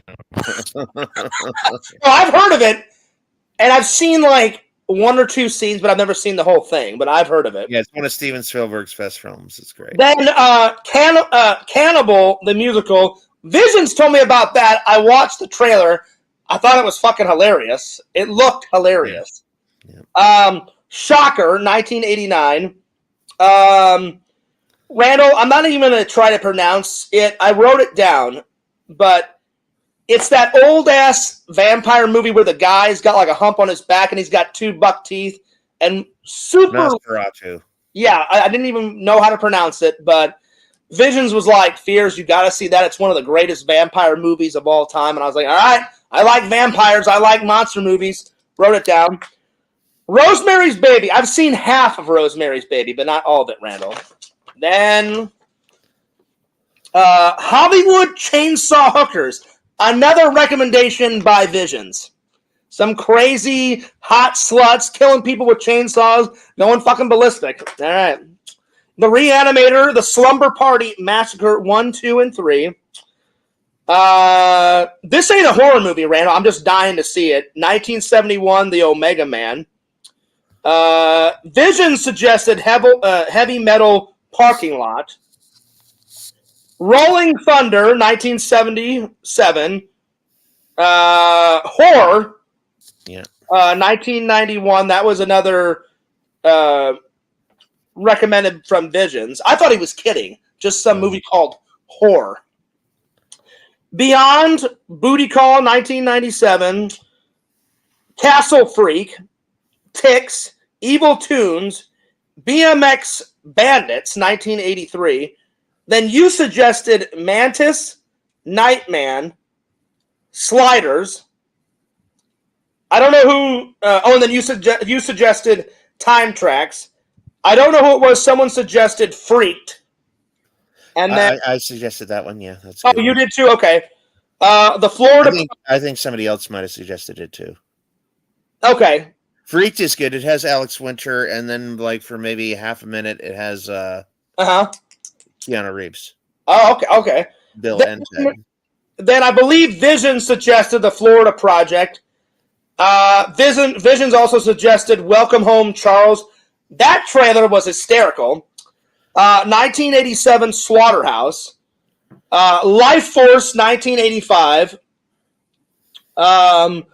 1987 Return to Horror High. Redneck Zombies, Evil Dead 1, Zombie Beavers, Microwave Massacre, Event Horizon, Dune 1984, Turbo Kid, Death Race 2. Turbo Kid is amazing. What? Turbo Kid is amazing. Is it? Okay. And then You told me about Death Race 2000, Randall, because I have the remake of Death Race with Jason Stamos, and Nathan, yeah.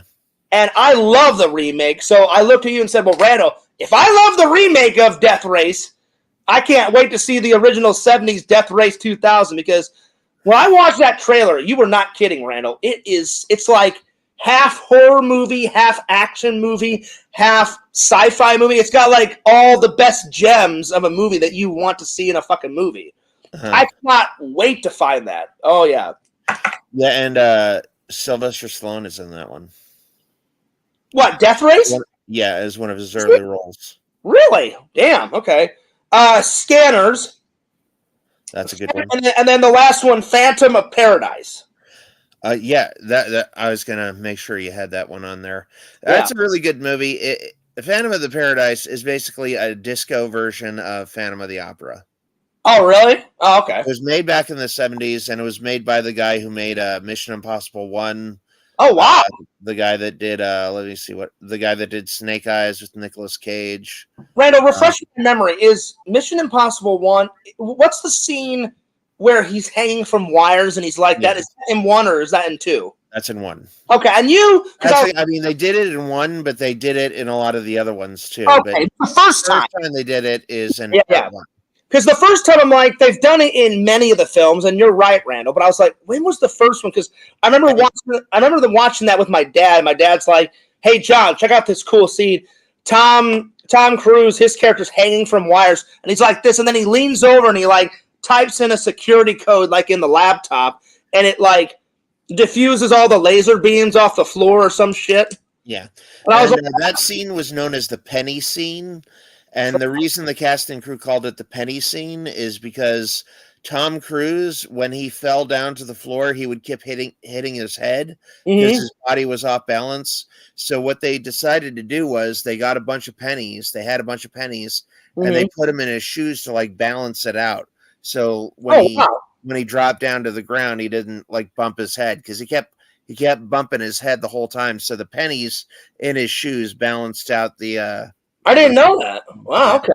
Nice. That's the penny scene. Yeah. So Visions is right. He says, "Fears, so many movies, so little time." That's true. Fears, I think if you nonstop watched all the movies in your collection, about 10 years later, you would have some free time. Yeah. Well, Randall, I'll tell you what. I'll make a deal with my family. Whatever I don't watch, you guys can watch for me, after I'm gone, Well, I can give a review of Phantom of the Paradise. That's a great movie. So I'll try to get through as many movies as I possibly can in my lifetime. You know what we should do, Fears? Is like you should email me that list and we'll split it. And we'll do you'll do a movie, then I'll do a movie, then you'll review a movie, then I'll review a movie. I want to see all these. I want to see all of these on the list. Phantom of the Paradise is probably the best one on that list, though. It's a really great movie. Randall, you've said you've seen Phantom of the Paradise, right? Yeah. So I'm not doubting you. Except for Goodfellas and Casino, like Phantom of the Paradise is the best one on that list. I'm just saying, there's a lot of funny titles. I mean, who could deny? I mean, this is quite a title. The Hollywood Chainsaw Hookers. I mean, when Visions told me about that, I'm like, just the name of it sounds fucking hilarious. So yeah, there's some movies where the title just makes you want to go see it. Yeah, but I'm worried on some of this because Visions and Pixel have got stronger stomachs than me. So I'm a little worried about some of these titles. The Slumber Party Massacre. I mean, massacre would imply buckets and buckets and buckets of blood. Yeah. And I think Visions already told me. He's like, Fears, I'm warning you. Visions, didn't you tell me that Hollywood Hookers is like super bloody? I think he told me. So he prepared me for that one. But yeah. Randall, one of these, what was the one? Oh, Pieces. That one, I don't know if I can watch Heard of that one.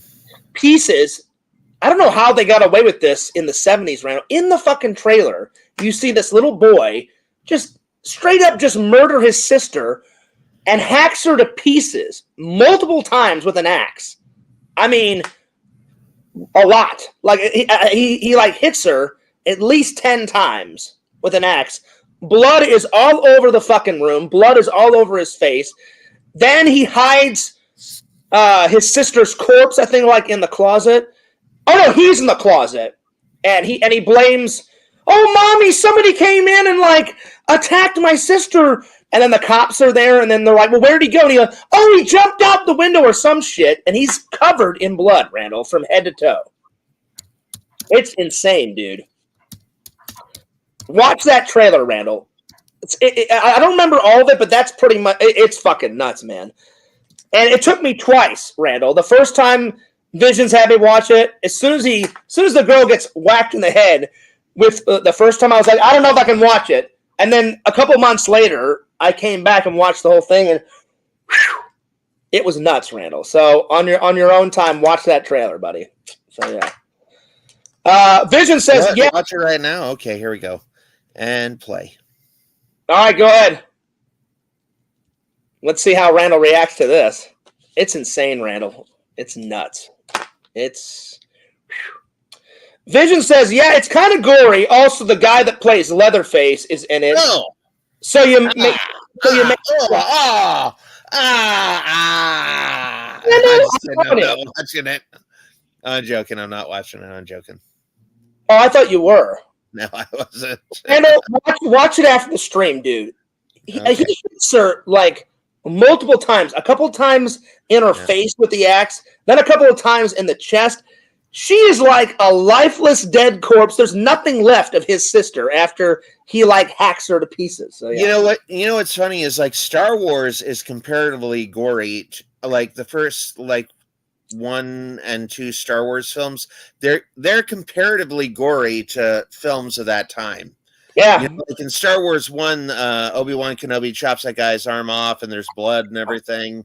But see, and then in Star Wars, Luke gets his arm chopped off, and you know, back then that was a lot. Back then that was like, oh my god, that was like horror film levels of gore. See, Rado, when I watched that trailer of Pieces, Visions didn't know the answer. I don't know how they could get away with a trailer like that. Trailers today, there's no way in a today's trailer where you could see a little boy hack up her sister with blood everywhere. They wouldn't put that in a trailer. But in the 70s, they could get away with that shit. Why could they get away with it back then? They can't get away with it now. You know what I'm saying? Yeah. Like, I don't know, Visions. I noticed that people on StreamYards can play videos on the screen. Is that an option here? There is an option that says present. Let me click on that, see what it does. Is it? Yeah, it says slides or video file. Yeah, you can do that. Really? Where's that, Randall? You see where it says mute, stop cam, settings, and then it says present? Yeah. Yeah, if you click on that, it brings up says you can do slides or a video file, and you can also share your screen. Wow. See, I wish they made it that easy on OBS. I'm still trying to figure out how to share movies. Like whenever I watch a trailer and shit on OBS. Yep. Wow. Okay. Good to know. Yeah, maybe we should just do a bullshit stream one time and just test this out and see if we can do it. Well, I know you have to leave soon, so I'm going to watch. I have to leave in the next 22 minutes. Randall, what was the one that you said? What was the trailer I have to watch? I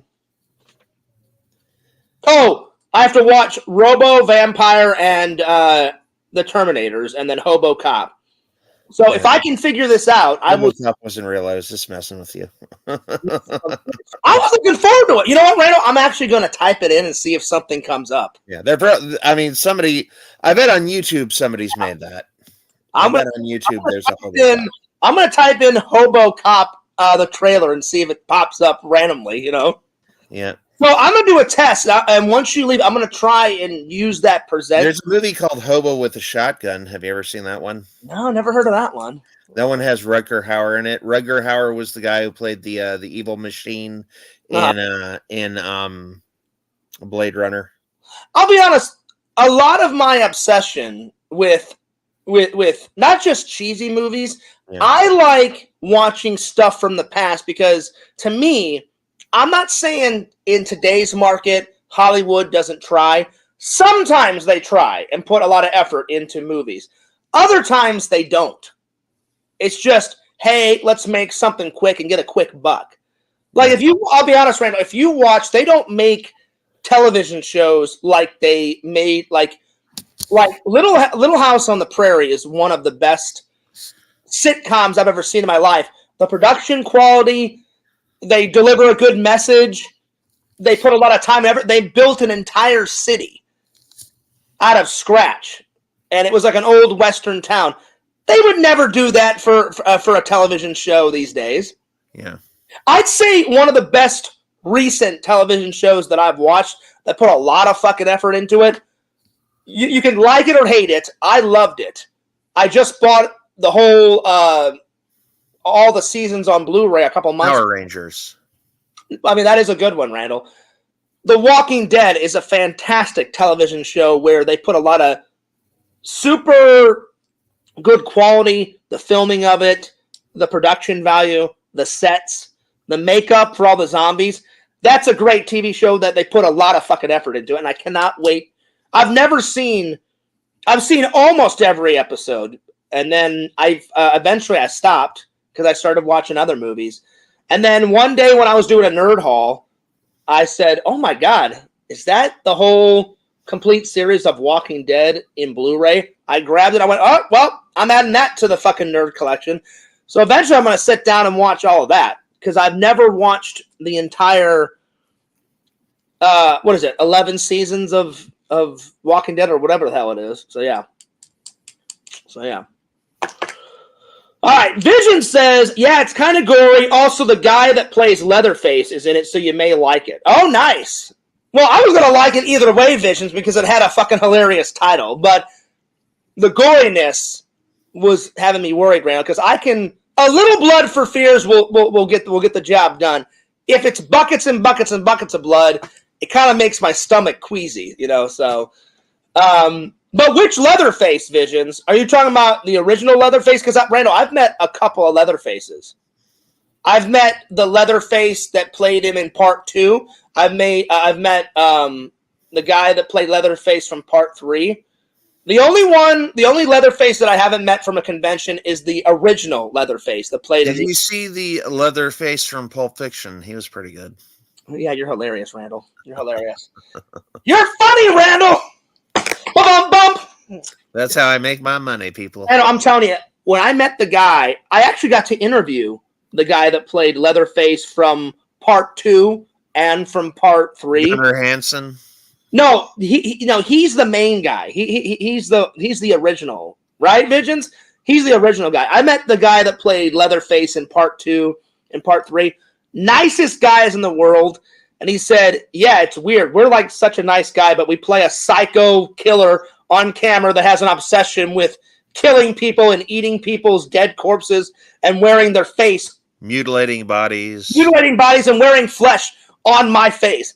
And I said, in one episode, they hammered a girl's hands to a table with nails. Yeah, I've seen them, Randall. They're nuts. That was hard to watch. Ooh.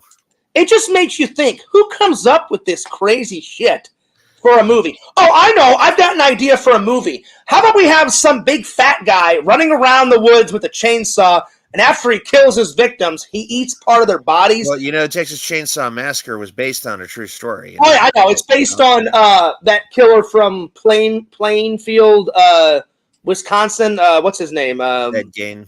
Ed Gein. That guy was fucked up, Randall. Oh, my God. Yeah.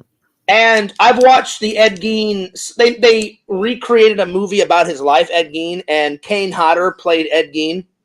The guy, the guy that plays Jason, Kane Hodder. Yeah. He played in the movie Ed Gein, so he plays Ed Gein. Well, Ed Gein was the original inspiration for the movie Psycho. Yeah, so Ed Gein inspired the Texas Chainsaw Massacre, and he also inspired Psycho. Yeah. That guy did all sorts of shit. He would dig up dead bodies. He would fuck dead bodies. He would eat dead bodies.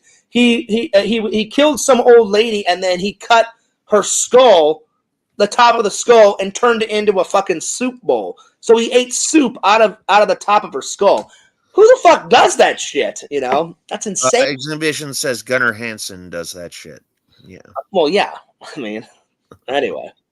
So that's the only Texas Chainsaw Massacre guy I haven't met. I've met the guy that played Leatherface in part 2 and part 3, Randall. So yeah. So yeah.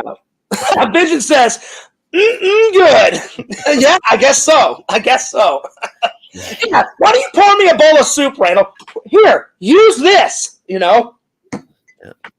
That's hilarious. Let's see. Luke's aunt and uncle get. Oh, okay. Yeah, I saw that. Yeah, they get killed in the Obi-Wan Kenobi series. I forget who, but another streamer was watching YouTube videos. I'm going to test this, Randall, because I had no idea. He's not talking about the Obi-Wan Kenobi series. He's talking about Star Wars: A New Hope. Well, yeah.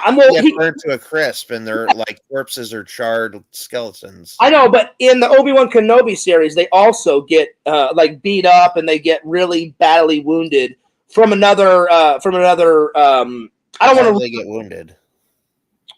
I don't want to ruin it for anyone that hasn't seen it, but they get into a massive fight. Someone attacks them from the dark side, and they come. This person from the dark side comes to their farm, pretty much attacks them. So they don't die because they die in A New Hope, but they almost get killed in the Obi-Wan Kenobi series. They get they get attacked, they get hit, they get bruised up really badly. Okay. So yeah. But of course they can't kill them because they're already dead in A New Hope. But I mean, I was just adding on to what you were saying, Randall. Mm-hmm. So, yeah. All right, well, Randall, before you go, let's do your last topic because I'm gonna when you leave, I'm gonna review this by myself because I know you got to go. Let's talk about your last topic. You wanted to talk about your writers group. So ask me 10 questions about my writers group. What do you want to know? Just any 10 questions? Yeah. Okay. Question 1: what was the very first thing when you first started your writers group? How long ago was it when you started your writers group? I think my writers. Well, this is like right after I became schizophrenic. Okay. My writers group was like the first one I ever went to was like in 2002, and it was in Phoenix, and this is before I could drive. My mom drove me to the groups, and it was so much fun, and I was like, I have to do this again. Okay. And I just keep finding writing groups to go to, and I found a pretty good one that goes to the Civic Center that I go to now. So the very first question was what was your very what year was your first writers group? You said 2000. My second question 2002. 2002. Excuse me. That was my first question. My second question is when you went to the first session, do you remember the very first thing you wrote for the very first session? No, but I was going. I'll tell you this. I was going through a kind of phase where I would just like mess with people, and a lot of the times I would go to the writers group and I would write a very calm, like sane, like children's story, like Care Bears. And then I remember at the end of the Care Bear stories, I had one of the Care Bears turn to the other Care Bear and says, "So get fucked now." And, hey, fuck you! Get fucked. Yeah, get fucked. That's great. They were like, "Wow, Randy, we really like this Care Bear story. Didn't care too much for the ending. Maybe just cut that last 2 sentences out and like think of a real ending." That story took a left turn like no other. It's all happy-go-lucky Care Bear story. Care Bears, I love you. You love me. We're a big family. Yeah, get fucked. So the story was going like this, and then left turn. Fuck you. Get fucked. Hard left turn. Very hard left turn. All right. Number 3. Like all the people there, I don't even remember their names, but all of them had mental issues. Mm-hmm. Like one woman was writing about how she's a cutter and she cuts herself all the time. Well, that's not good. And then this other woman was writing about she loved this other girl and wanted to have sex with her and stuff. And I was like, wow, that's a pretty graphic story for this group. But okay. All right. So question number 3: why does writing keep you balanced? Writing, I'm happy to do it.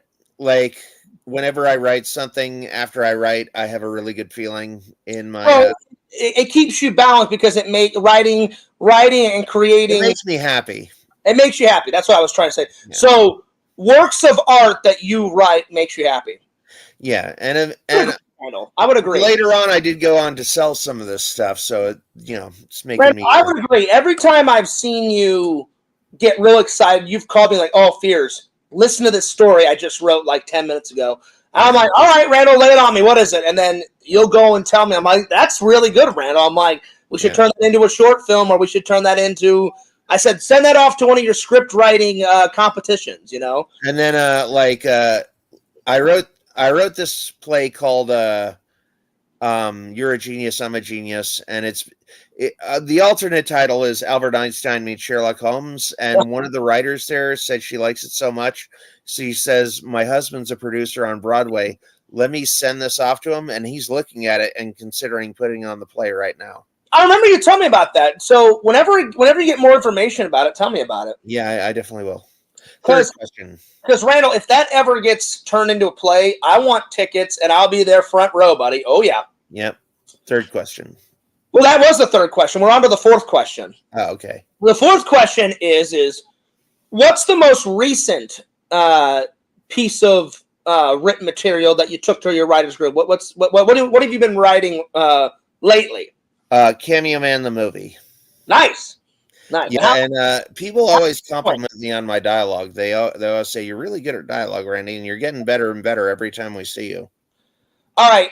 Number 5. I think I know the answer to this because I think you took it to your writers group one time, but it's a 2-part question. It's 5 and 6. Sometimes I've written a script of Fierce Man by myself, but mostly you and me write it together. Number 5, what is your favorite script that you've loved to write a Fierce Man where we've co-collabed on it? And number 6, which was the script of Fierce Man that you took to your writers group one time and they loved it?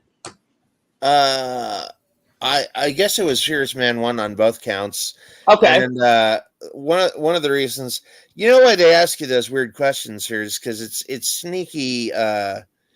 When they ask you weird questions at job interviews, it's sneaky ways for them to figure out how you would react in certain situations. Like if somebody says, like, what would you do in case of a zombie apocalypse?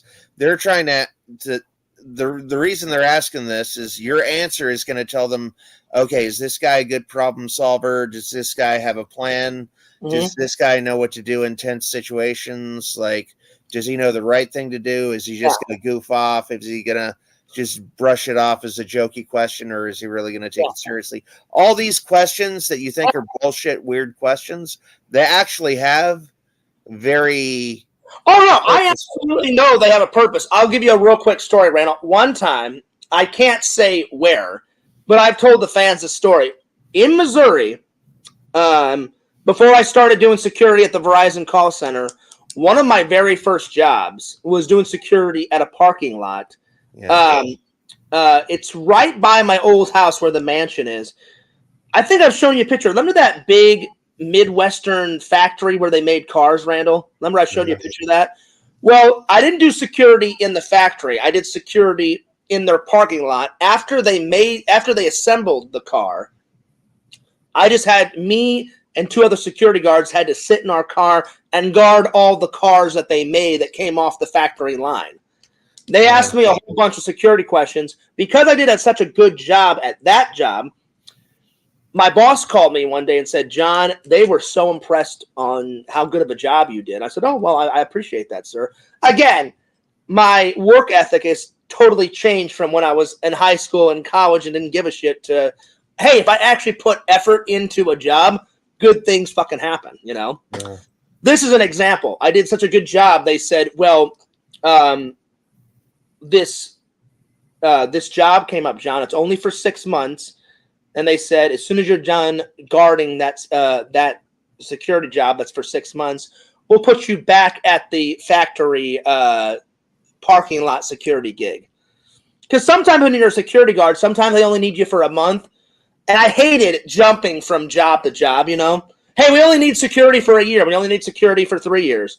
I usually liked it when I was at that Verizon call center for probably the first 2 years that the community ever met me, Yeah. So the reason why I'm telling this job is it was for a government job. They were testing some type of chemicals. It was a big job. I swear to God this happened. And they said, do not tell your family, do not tell your friends. And they said, you shouldn't say it on here then. Well, no, I'm not going to say what it was because I didn't know everything. But I swear to God, this is a true story. So I said, "Oh, what's the job?" And he goes, "Well, I can't tell you because it's a government job, but they need security officers." And I said, "Okay." I said, "Well, what would I be guarding?" And they said, "I'm not really sure, John." They said, "We're sending you and 2 other security guards."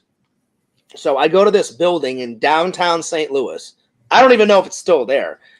And it was a big white building, and there was a security guard posting at the front, and I had to show them three identifications. So I had to show them like a photo of me, my license, and then like I think I had to bring my social security card or something. John, I gotta go in 6 minutes, so let's get to the point. All right, so make a long story short, I get in this lady in this like this business suit. She goes, when you get in there, do not talk to any of the security guards. She goes, only answer the questions that I ask you. And I said, okay. And I said, do you mind if I ask a question? And she goes, wait until we get inside. She opens the door. She takes 2 of the security guards, puts them in a white room, and then, or each person had their own. Each person had their own like interview room. So I look over at the 2 guys, and the one guy, I had known those 2 guys because I had done security with them before. So they kind of looked at me like, what the hell is going on? I'm like, I don't know. I'm like, just whatever. And so they put me in a room, and it was literally like that scene out of the Matrix, Randall. You know, like when the guys are interrogating Neo? Yeah. It was the white room, a metal desk, and only 2 chairs. She's sitting there. I'm sitting across. She comes in with this massive file, and she goes, do you know what this file is? And I said, I have no idea. She goes, this is your whole life in this file. And I said, of me? And she goes, yeah. She goes, I'm with the FBI. And she goes, we have to interview you for this job. And I said, do you mind if I ask what the job is? She goes, I can't tell you everything, but she goes, they're testing chemicals, and we need some security officers. And because you did a good job at your other security job, we called your security company up, and you and the 2 other officers are going to be interviewed for this job. I went, okay. And I said, so that whole file is on me. She goes, yeah, everything you've done since birth is in this file. And it was intense. And she asked me all these questions. She's like, have you ever thought about committing a murder? Have you ever thought about this? And I'm like, no. And then they're like, where did you live in this portion of your life? And all these random questions. And anyway, I didn't end up getting the job. They decided to go with only 1 security guard. They found out that they only need 1. So they let me go and the other guy go. And the other guy, I guess, got the job. And as I'm walking to my car, I see the guy. I said, hey, man, I said, did some FBI person ask you? He goes, oh, Fears. They asked me a whole bunch of questions. And I'm like, what kind of questions? And then he said, oh, where did I live in this portion of my life? Have I ever thought about doing this? Have I ever thought about doing that? Intensely super personal questions. How many relationships have I had? And I said, oh, yeah. I said, there was this lady in a business shirt and dress, and it was a business like suit for a woman sitting across asking me all these weird fucking questions. He goes, Fears, that was intense. And I'm like, yeah. So that's probably the most intense interview I've ever had, Randall. Okay. I didn't even get the job. All right, so let's continue on. So what question were we on? 6. Okay. So in your opinion, and you can do it from when you first started writing to now, in your opinion, what is your best thing that you've ever written ever, Randall? Ever? The best thing I've ever written ever.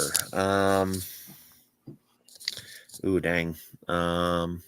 If you had to pick one. I would have to say there's an hour-long episode of Cameo Man that I have totally written, and I hired a writer to read it to give me suggestions, and we went about 4 drafts into this Cameo Man story, and on the 4th draft he said it's perfect. I would send this off. So Wow. Maybe I should find that story and send it off. There's also another. There's a show called The Mentalist, and I wrote 2 episodes of that show that I changed the names and I changed the government company, but I called it The Gentlest, which was it's same exact premise as The Mentalist, and everybody said that one was really good. And yeah, what's up, heroes? Good to see you. So I would have to say the 2 mock Mentalist episodes or that one Cameo Man episode, and maybe those are something I should read in a future episode of Fierce Man. Me as your friend, if those 3 are the best writings ever, I would send them off to the script writing competitions too. Yep. Yeah. All right. Well, I gotta go. What question are we on? I don't know, but it's 6 o'clock. I gotta go. All right, Randall. Well, thanks a lot for coming on the show, buddy, and let me know how karaoke goes, and I appreciate it. All right. Later. Bye. Later, Randall. I'll see you later, buddy. Well, thanks a lot for Randall for coming on. Do not forget to check out my friend Randall's 2 YouTube channels.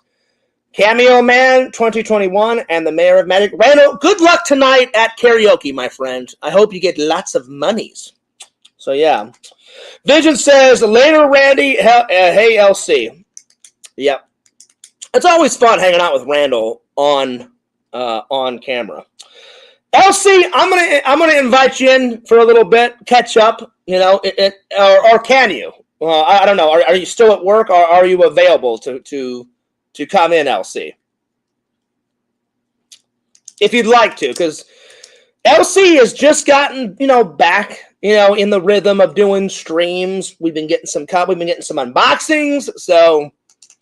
LC, would you like to come in? If not, no worries. I'm gonna finish up the show. But if you're more than welcome to come in if you would like to, my friend. So yeah. So heroes, you want to come in? Hero says, "What's good, Visions?" Oh man, we've been having a blast. And I haven't done a long live stream in quite a while. So yeah. Yeah, give me a minute to set up. All right, sounds good, buddy. Sounds good. Well, while Heroes is setting up, I will review Silent Night. I bought this a couple of weeks ago. This guy is a great actor. He played in the remake of RoboCop. I like this performance he did more than RoboCop. Nothing against his performance in the remake of RoboCop, but this is so good. And the reason why it's called Silent Night is for 2 reasons. One, it happens on Christmas Day and Christmas Eve. Part of the story happens on Christmas Eve. The other part happens on Christmas Day. And it's a really good film. I'm going to try to do this review without revealing too much because you guys have got to see it. It's a really good movie. It's not a 10 out of 10, but I would definitely rate it a 9.5. It was so good. I may watch it again tonight before work. It's so good. And it's very creative. Basically, it's about a family that lives in LA, a bad part of LA. And they're a working class family. They're trying to get to suburbia to get to a better place. And they're celebrating Christmas. And they're outside and they buy their son a little bike. And he's like riding around like in the yard and in the driveway. All of a sudden, a street gang comes flying down the street. They're shooting each other. And one of the bullets accidentally hits the kid, kills the kid. Pretty much it destroys the family. And it starts off with him running down. And he kills a bunch of the gang members out of revenge. But he doesn't kill the gang member. And another reason why it's called Silent Night is because he's about to try and kill the main gangster guy. And the gangster guy shoots him twice in the chest and one right here, like in the esophagus. And so they take him to the hospital and now he can't talk. And part of the film is actions speak louder than words. I would do the same thing. If anyone, like, especially my family, but friends too, if anyone like killed my mom or my brother or my dog, Fears would turn into the fucking Punisher, and I would be out for those motherfuckers' blood. And this movie kind of reminded me of the Punisher. He wants revenge. So this movie, if you've ever seen the Punisher movies, it's a mixture of the Punisher and a little bit of, it kind of gave me Die Hard vibes too. It's an action movie. It's got horror aspects in it. A lot of people die in it, and I mean a lot. He kills like every gang member that's associated with his son's death. So not only does he get revenge, but again, action speaks louder than words. And because he can't speak, the director decided to tell the entire story. Not one person speaks in this film. The whole film is told by sound effects, music, the main character's actions, and not too many times do you see your main character of a film not say one word. Not one word. So the whole film is what his actions, and he tries to talk. Like after he gets out of the hospital, he's trying to learn how to talk. So he's standing at the front mirror, which is one of my favorite scenes, and he's like going like that, and he just can't get a word out because of the bullet. It's damaged his esophagus, and he cannot say one word. But he's trying, and he starts crying, and they get away with. So he comes. His wife brings him home, and because I'll send it to you in a minute here. I'm going to finish my review on this, and then I'll send you the link. Because he can't talk, it justifies his wife not talking a lot to him. So they talk a lot. They get away with not saying anything in the film through text messaging, stuff like that. Also, she's like, I don't want to talk a lot because she's hurt because her son has been killed. And in the first part of the film, he just gives up. He's just like in his garage for a few scenes, just drinking his sorrows away, you know? And everyone deals with pain in their own way. Like whenever my dad died, I did some drinking, but I'll be honest, you guys know this because I share a lot with you guys. Whenever my dad died, I just ate my feelings. I just ate and ate and ate. That's why I've been trying to lose the weight. But I know my dad wouldn't want me to be overweight, and I know my dad wouldn't want me to be sad. So, but it's hard sometimes whenever you lose, especially when you lose someone super close to you. So I really liked this film a lot. So after he drinks his sorrows away, he goes, I want revenge, motherfucker. So a lot of the film is him preparing for battle, which is really cool. So you see him buy a car, like a high-performance car, and he teaches himself how to do high-performance driving. Then you see him watching a lot of YouTube videos on how to use a knife and how to use a gun, and he practices. Then he starts working out. Then he takes karate lessons, pretty much anything that he can think of that will help him take down this gang.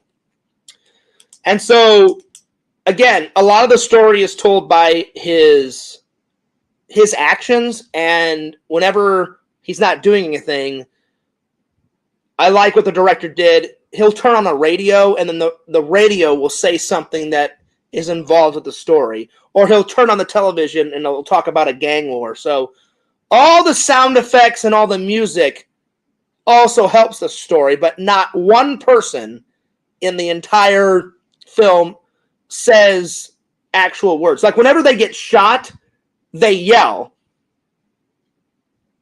But that's about it. But there's a difference between yelling and saying words.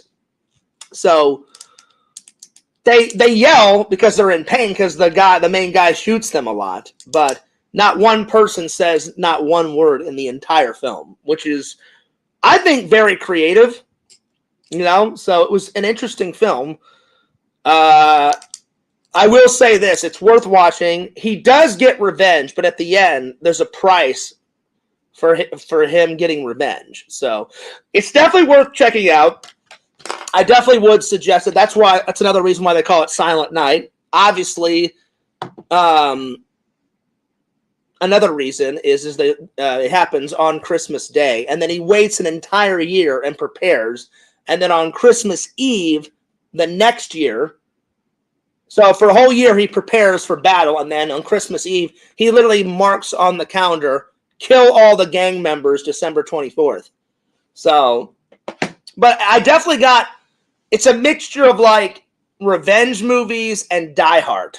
If you mix it, and especially The Punisher, and it kind of reminds me because if you look, he puts on not a black trench coat, but he puts on like a black shirt, a black bulletproof vest, a black jacket, and then he wears blue jeans, and then black shoes, and then he's got a bunch of weapons, that he bought to kill all these guys. So it kind of reminds me of The Punisher too. So good film, definitely a 9.5. Don't totally check it out. I loved it. It was really good. Really good. All right. It's definitely worth checking out, my friends. All right, well, I'm going to close out the stream by chatting with LC and catching up a little bit. And after me and LC catch up a little bit, I'm going to sign off and grab some dinner and work on some editing and then mosey on off to work. So there we are. But definitely check out that film. It's really good. It's really good. All right, let me send LC the link.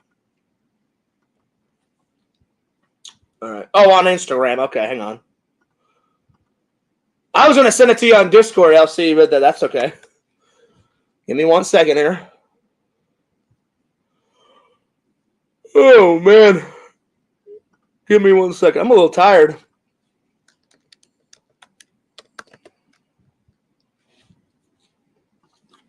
There we go.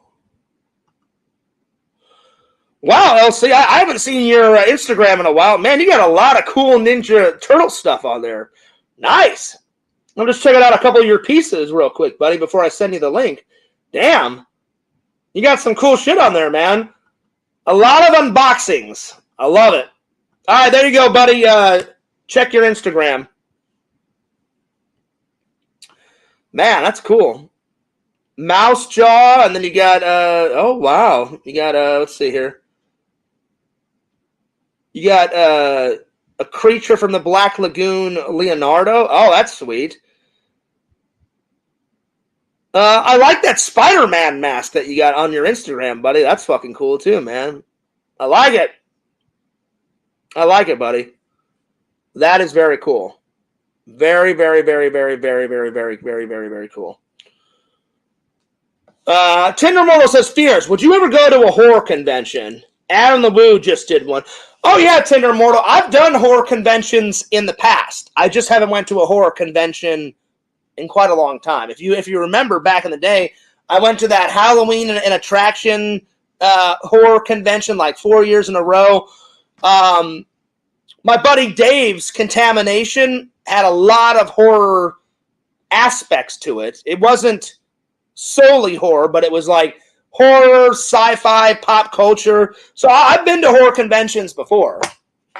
I just work a lot, and I go to Jeff's conventions, more these days. But because me and Jeff are like really good friends, but I wouldn't mind going to a horror convention. It's been a long time since I've been to a horror convention, but yeah, I wouldn't mind.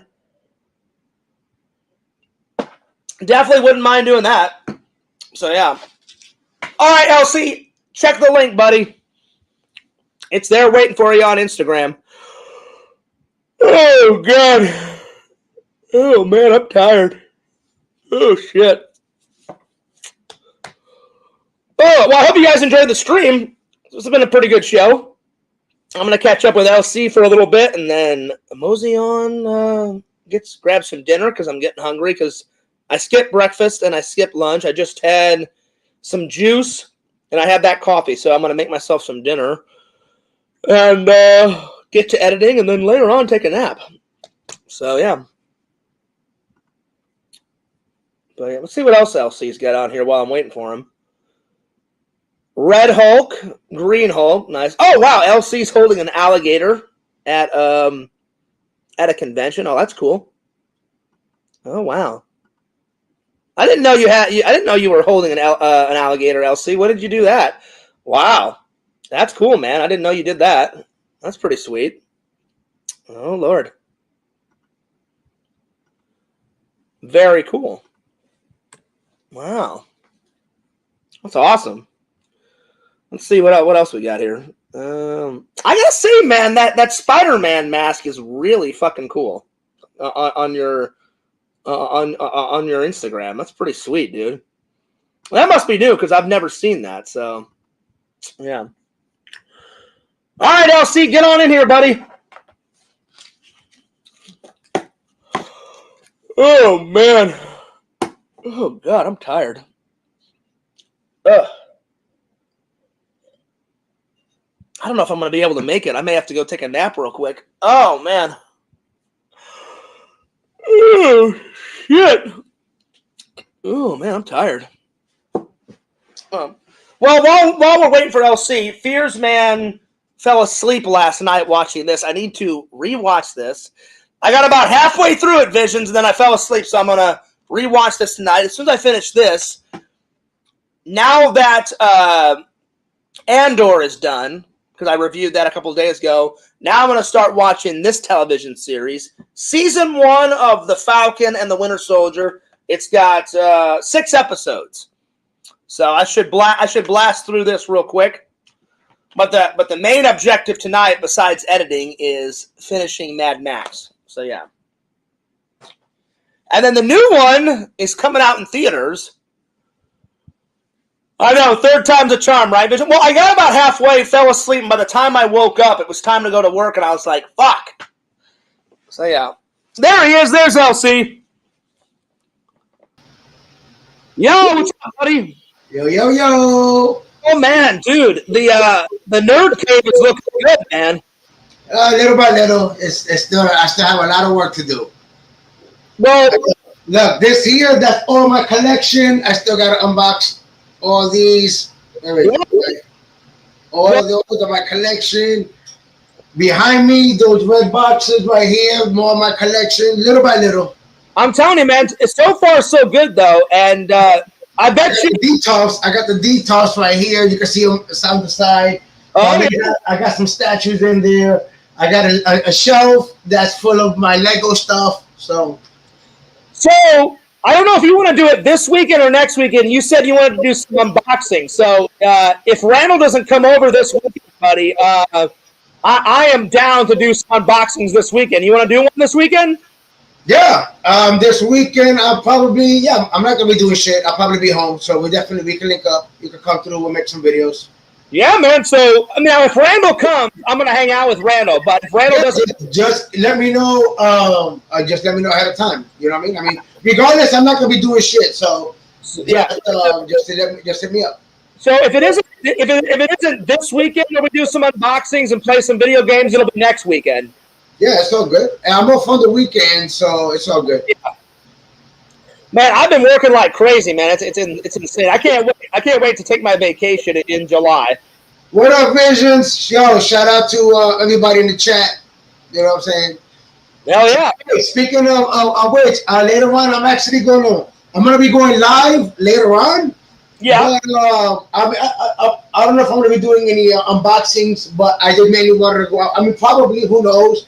But I just wanted to get on live, do a live, man, because yeah. On my feed, I didn't watch it yet, but on my feed, I got everybody's excited for that new Deadpool Wolverine. You know what I mean? Oh yeah. So I was gonna do a reaction to an interview that they made. Like normally, I got the second channel of First Point of View TV. That made my reaction videos channel. But when it comes to Marvel or comic books, I gotta react in the Heroes and Villains collectibles. You know what I'm saying? Yeah, because I mean, most of your content on there is like nerd content, so that's a great place to put it. Yeah. So later on in a little bit, I'm gonna go live and go ahead and do a reaction. Go ahead and check out the interview. Check it out, talk about it. You know what I mean? I'm really excited about that movie. You know what I mean? You already seen? I got Deadpool right behind me. I saw that. I was going to comment on it. I was like, if LC doesn't bring it up, I'm like, I see Deadpool right. I mean, it's a big ass red elephant in the room, and he's got an LC hat, wearing it right now. Yeah, he rocking it. You know what I mean? That's free advertisement right there. Now, you know I want an LC hat, man. I cannot wait to get one. Yes, I got you, B. Slowly but surely, I got you. For real. Sweet, man, sweet. So my next question is how does it feel to make content? I know you took a little bit of a break, but how does it feel to be back, man? It feels good, man. You know what I mean? It feels good, especially the fact that I have my own studio set up again, and I finally moved in, and all of my stuff had been in the storage. Yeah, for about almost a year. You know what I mean? Plus, I bet you're so relieved that in this new Nerd Cave, you've got AC, because in the other one, you had no AC in the garage one. Yep, I got the AC piping, and yeah, everything is good. Everything is good. Can't complain. And like I said, little by little, I got the collection going up, and like I said, I got all that is, man, and that's you can't even see it. That's nothing. I know. Way back there. Box is like on the left-hand side. Man, I must have about maybe, I ain't even lying to you, yo. Like maybe 3, 6, 9, 10, anywhere between about maybe 25 to 30 more boxes. Wow, that's insane, dude. That's awesome. I like all the lights in the back. I'm not gonna lie though, man. I'm gonna be selling some of. I'm gonna be selling some of my collection. If you ever sell that Thor hammer, I'm so interested. Hey, check it out. Oh, have you got it? Oh, hang on, let's see it. Oh, Lord. No, I don't know. That's in another box. But remember this? No, that's the Lego one. I'm talking about the other one. The other one is... Yeah, the other one is still in a box somewhere. Like I said, it's still in one of those boxes. Okay, I got you. But what's cool about this Lego thing, you don't know it, right? You don't know it by looking at it, but there's a way, right, to try to take it out. I don't know if it was on this side or the other side. If you open it, you're going to see Thor with his hammer inside of the hammer. That's awesome. I mean, even the Lego one is great. Elsie, I got to say, probably my 3 favorite pieces out of yours. I like the other Thor hammer, and then I like your diorama of the Ninja Turtle set, and then I love the Avengers Tower that's in Legos. Those are my 3 faves that in your collection so far. Yeah. Oh, there it is. Oh, shit. There it is. Yeah, I love that tower, man. That tower is fucking badass, man. That thing is so fucking sweet, dude. So I still got the characters. Remember, I heard you was checking out some of the pictures on the Instagram. Oh yeah. Because I mean, I follow you on Instagram, but I hadn't checked out any of your pics in a while. And dude, that Spider-Man mask, is that new? Because that Spider-Man mask is fucking amazing. So I got all the Marvel characters. We got Marvel. We got Ninja Turtles. Oh, nice. So that way I got to put these are all the same Marvel characters I had on the tower. So sweet, dude. Yeah, because originally the tower comes with like about 4 Legos. I'm like, yeah, what the fuck? So I just wound up every time I go to MegaCon or a con, I buy more Legos. Yeah, the last time I was at Jeff's convention, I bought some more Lego pieces. I put them in your Discord. Did you see them? Yeah, I saw those. Yeah, so those are the last time I bought some Lego figures. Was at Jeff's little toy con like 2.5 months. Oh wait, either 2.5 months ago or a month ago, something like that. Yeah. So is that Spider-Man on your Instagram new or always had that? Oh, there you go. That's for you, Fierce. Yeah. Hey, guess what? Guess what, bud? Right there, you too.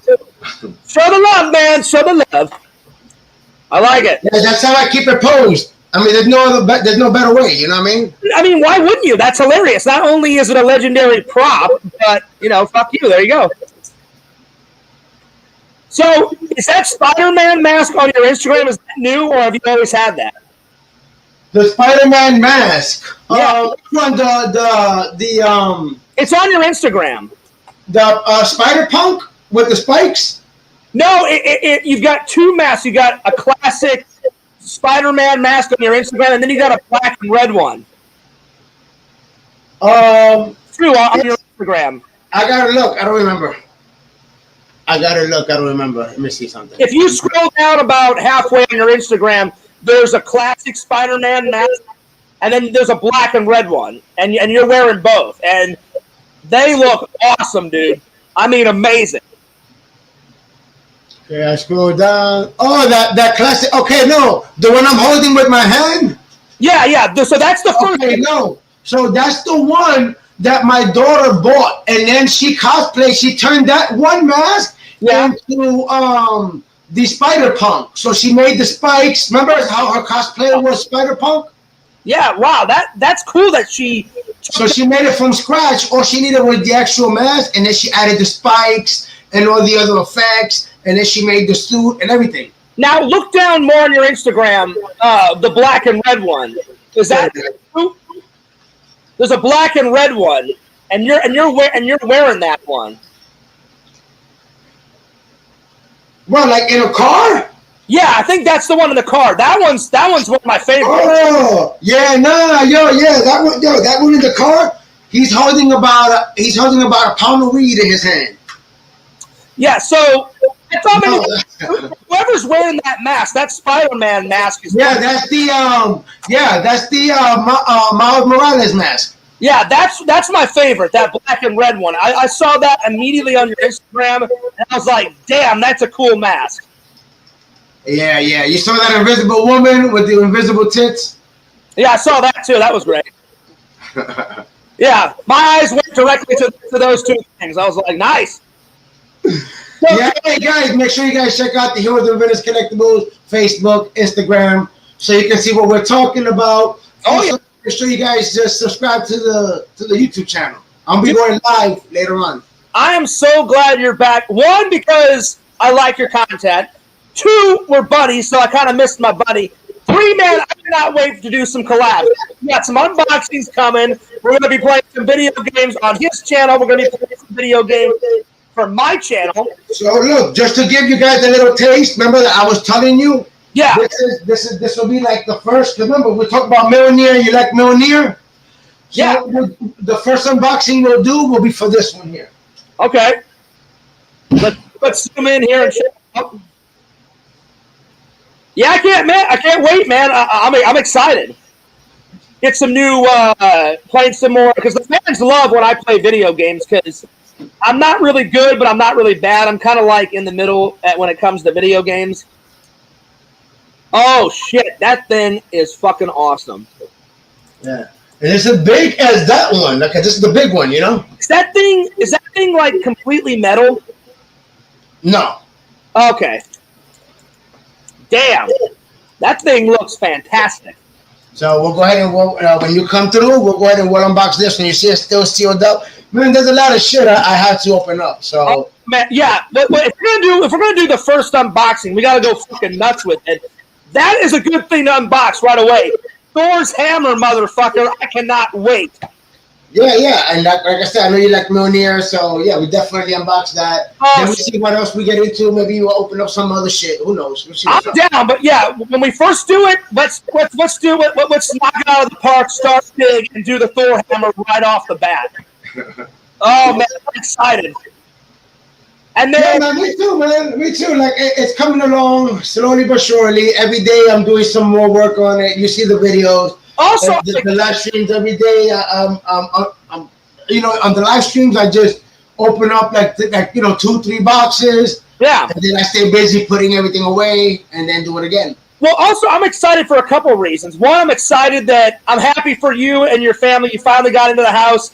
You moved in. Everything's happening. Things have been getting way better with me. I tell you, I applied for that job that I wanted. So fingers crossed. I hope I get it.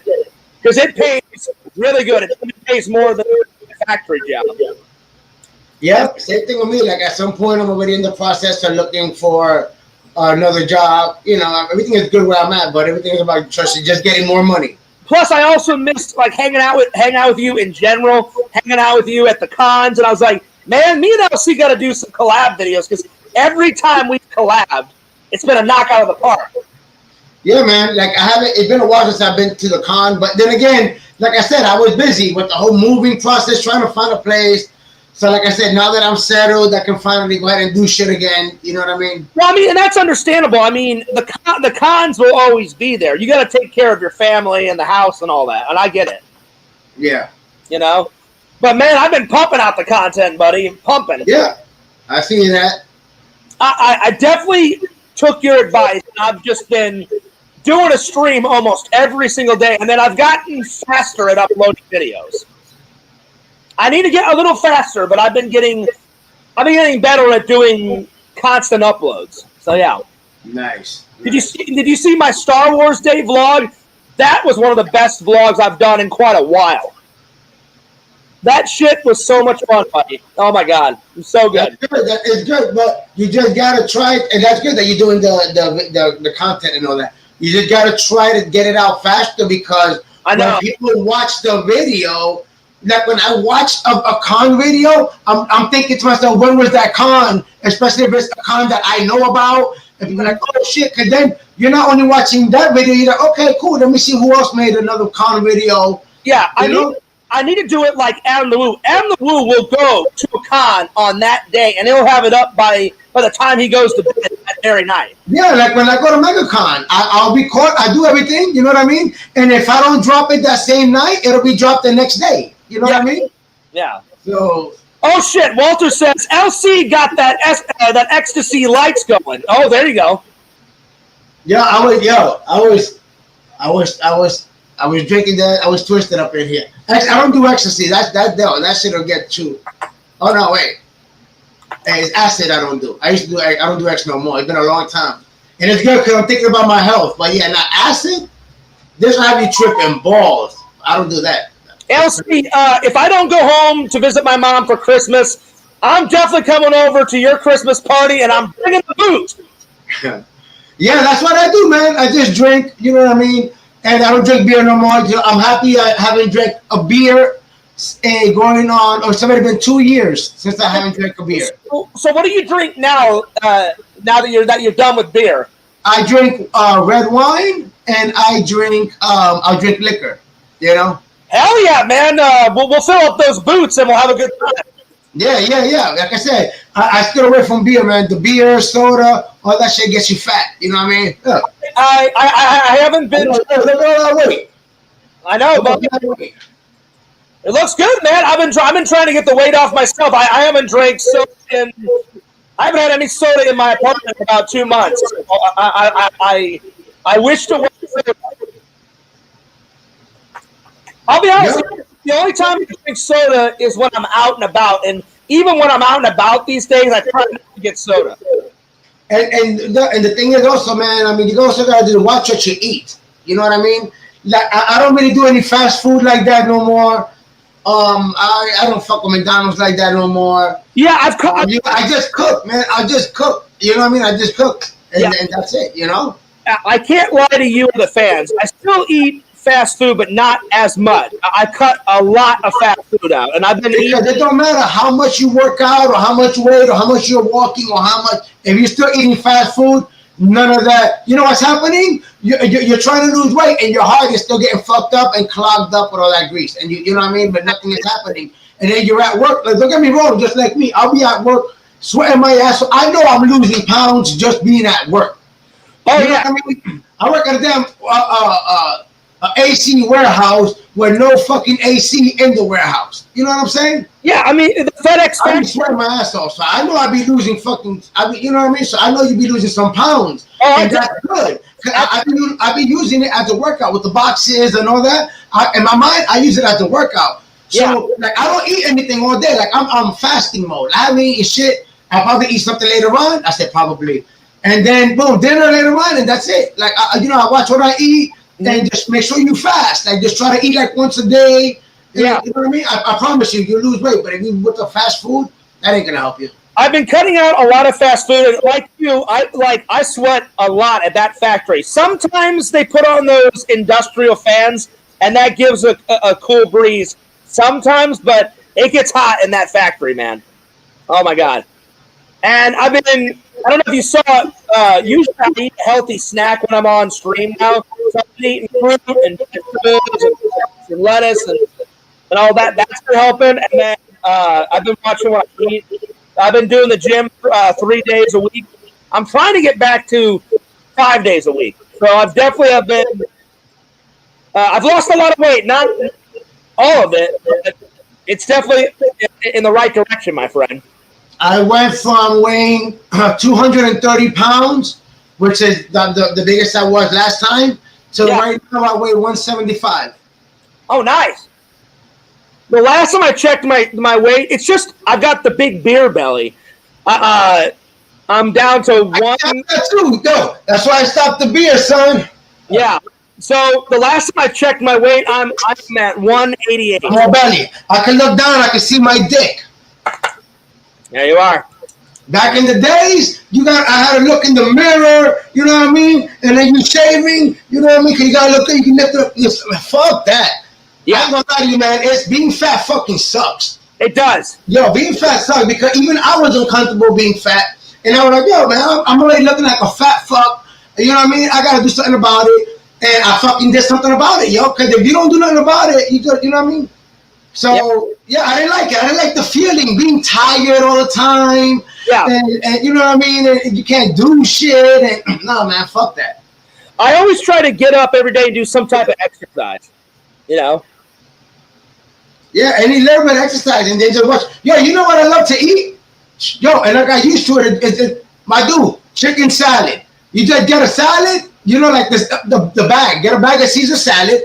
You know what I mean? That bag should last you about 3 servings. You know what I mean? Get a bag of Caesar salad, and then you get some chicken or some chicken breast. Chop them bitches up. Cook the chicken breast. Chop it up. Throw it in the salad, my dude. Little bit of dressing. Some freaking lemon. You're good to go. I had for dinner last night before I went to work. I had a soup and a salad. That's it. Like today, all I've had is this coffee. I had some juice.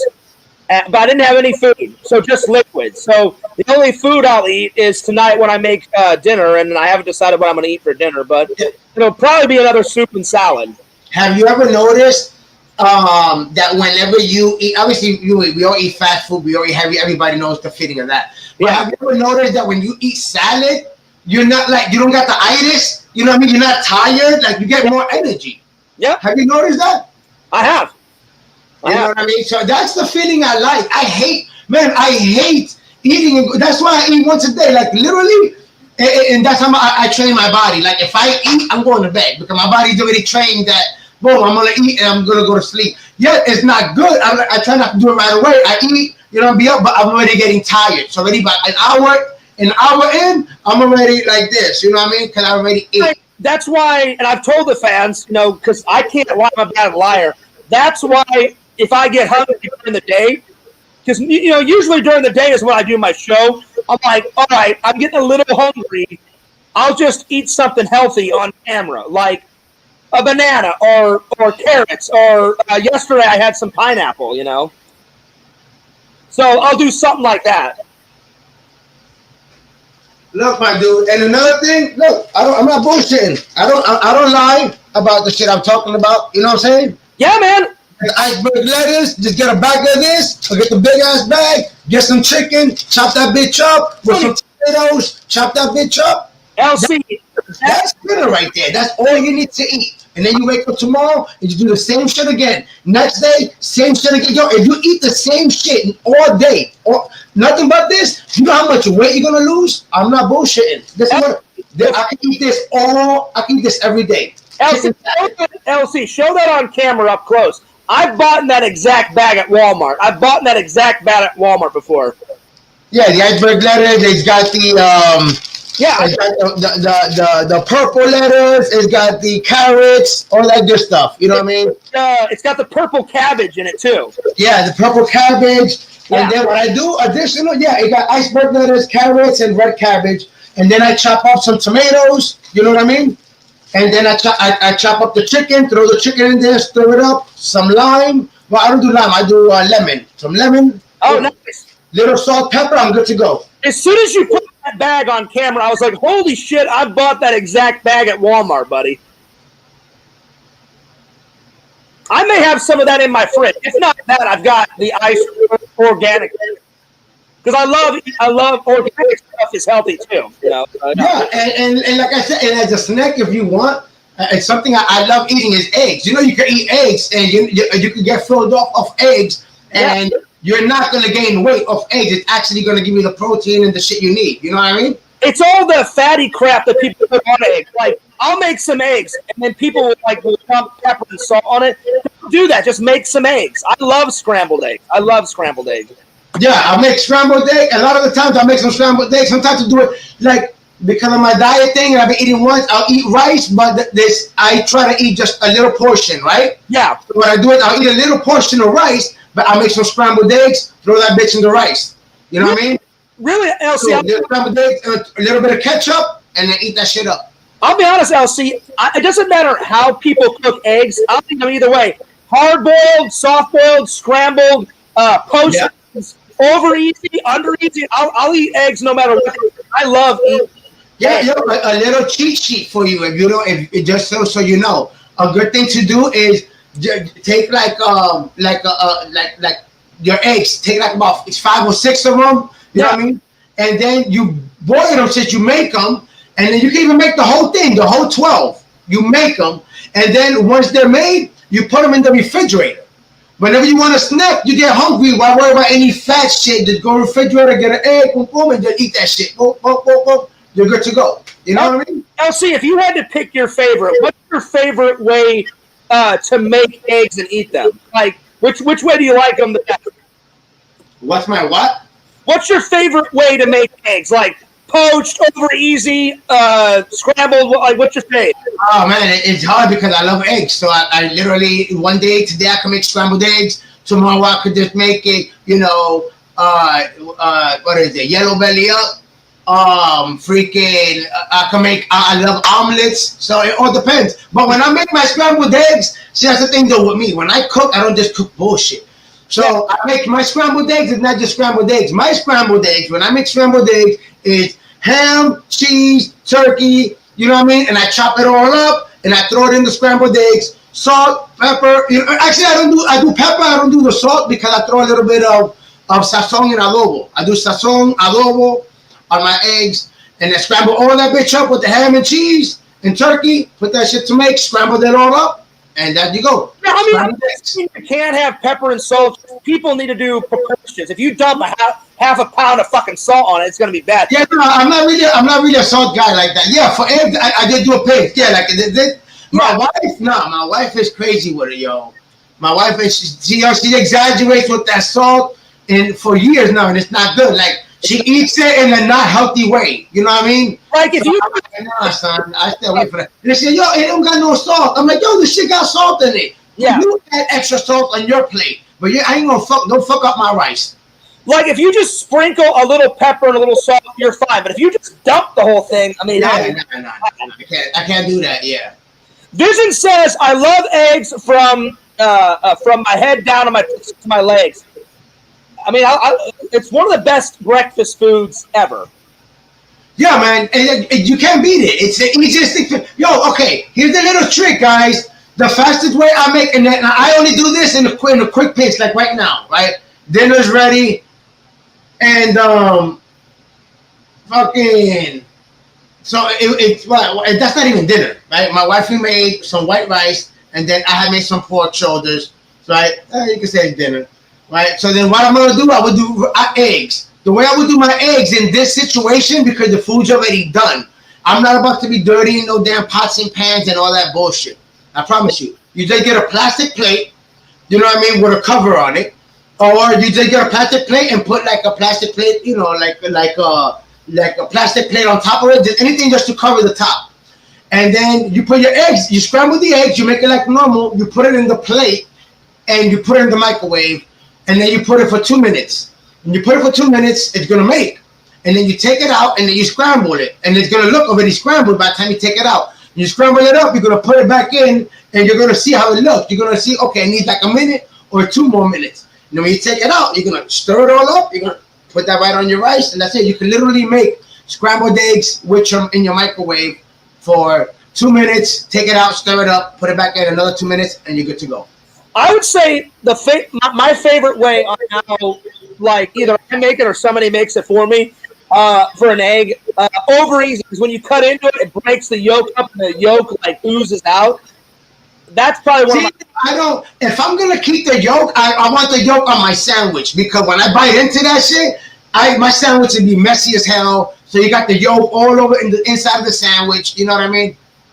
I just like the inside of the yolk. To me, it tastes really good. I mean, I'll eat eggs no matter what. You know, if I was over at someone's house and they're like, "Hey, Fears, I'm gonna make some poached eggs." Great, go for it.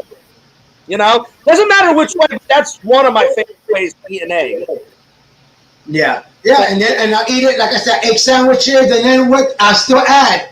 I always add lettuce, tomatoes to it, like I said, because it makes it a lot healthier, and you get full. Like speaking of getting full, one of my favorite sandwiches is the Publix subs, right? Oh yeah. The one I love is the Publix sub, but the chicken tenders. Yeah. So they got the chicken tender sandwich. The way I get it is I do the chicken tender sandwich with extra mayo, extra lettuce, and then extra tomatoes. You know what I mean? Because I like my sandwich to be big, but because I like the lettuce and tomatoes. You know what I'm saying? LC is not kidding around. I went to Publix. Their sandwich is good. You know what also is another good thing? I love their chili at Publix. Their version of it. Oh, my God. That's so good. Have you ever had that? Which one?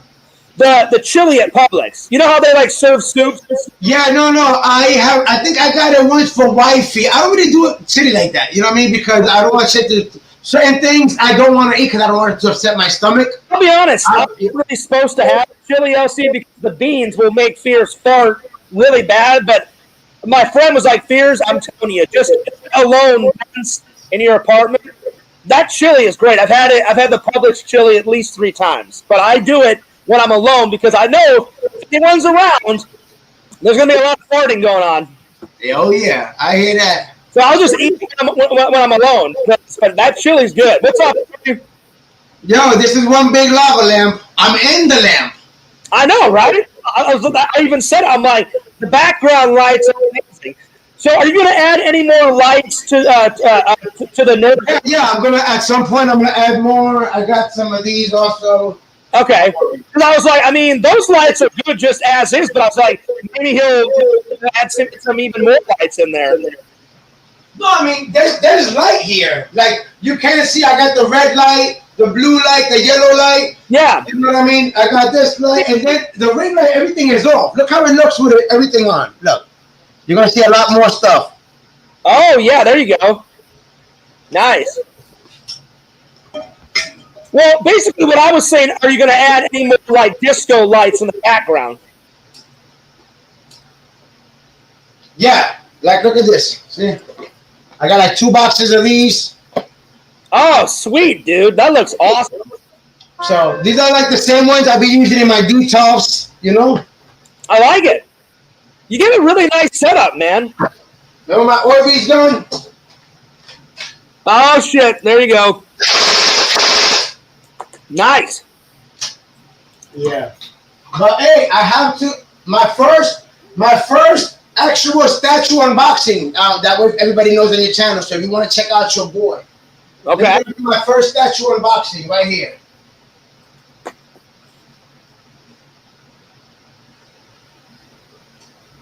I really wish I had this comic book, man. Oh. I don't care about dropping Peter. I don't want to drop the Green Goblin.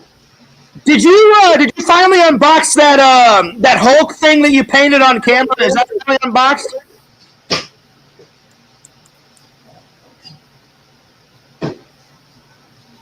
Oh shit! Oh, there it is! Hell yeah! Oh, there it is. The broken one and the good one. Oh, nice. All right, everybody knows about the broken one. Oh, yeah. Well, that's classic. I still kept it because, you know, why not? Memories. And it's classic LC material. And then the new one. Oh, that looks good. Now, for those of you guys that don't know, this is not like a regular, this is the actual chia pet. Yeah. Like if I was to put the water, whatever the hell ingredients, it grows like a plant. So this is an actual chia pet. It's not just a, you know what I mean? That's awesome, dude. Yeah. And then, is that a big Spider-Man figure?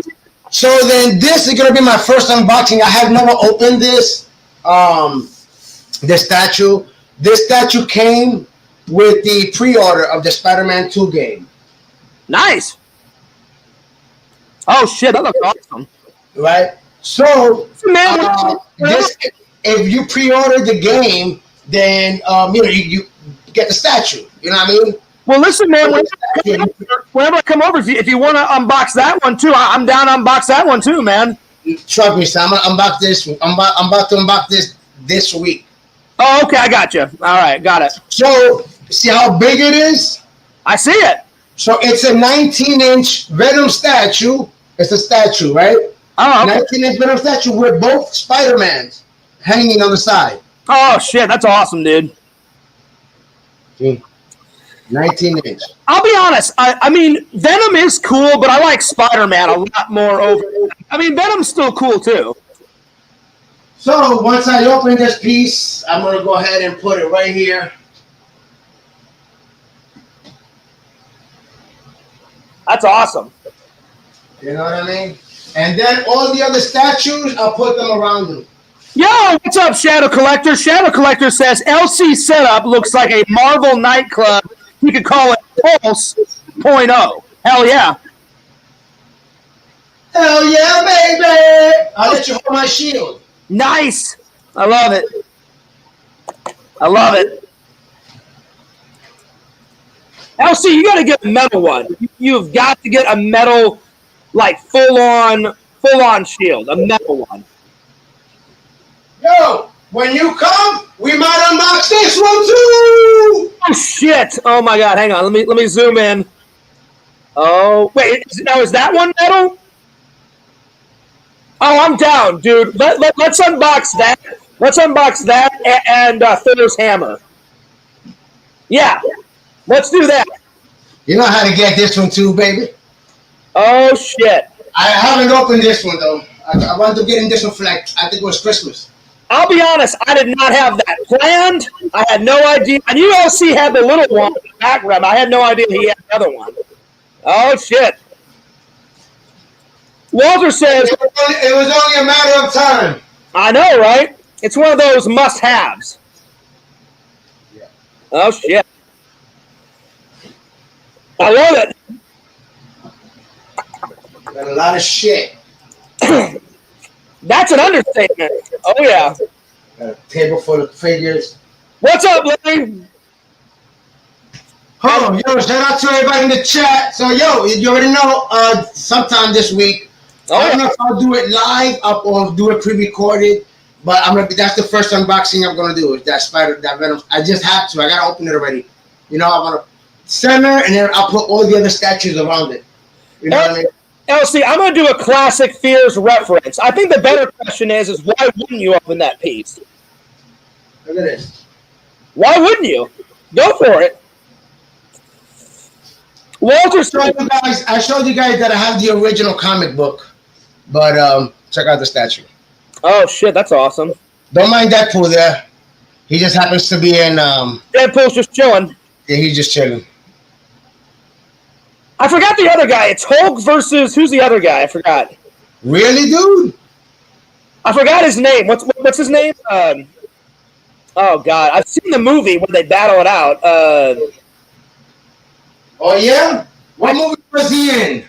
He was in the Incredible Hulk. It's where him and the Incredible Hulk fight. I know the Hulk. Who's the yellow one? You gonna tell me you don't know who the yellow one is? I can't remember his name. You know you're fucking up. You don't fucked up, right? I am. I know I am. I can't think of the guy's name. Okay. I'm going to give you a hint. Right here. Damn, you don't know. You're showing your, and you got people watching you. It's from this. It's from that. This is the original comic book, and I own it.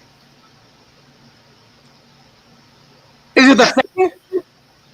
Bro, the Thing, man, from Fantastic Four. The Thing. Jesus.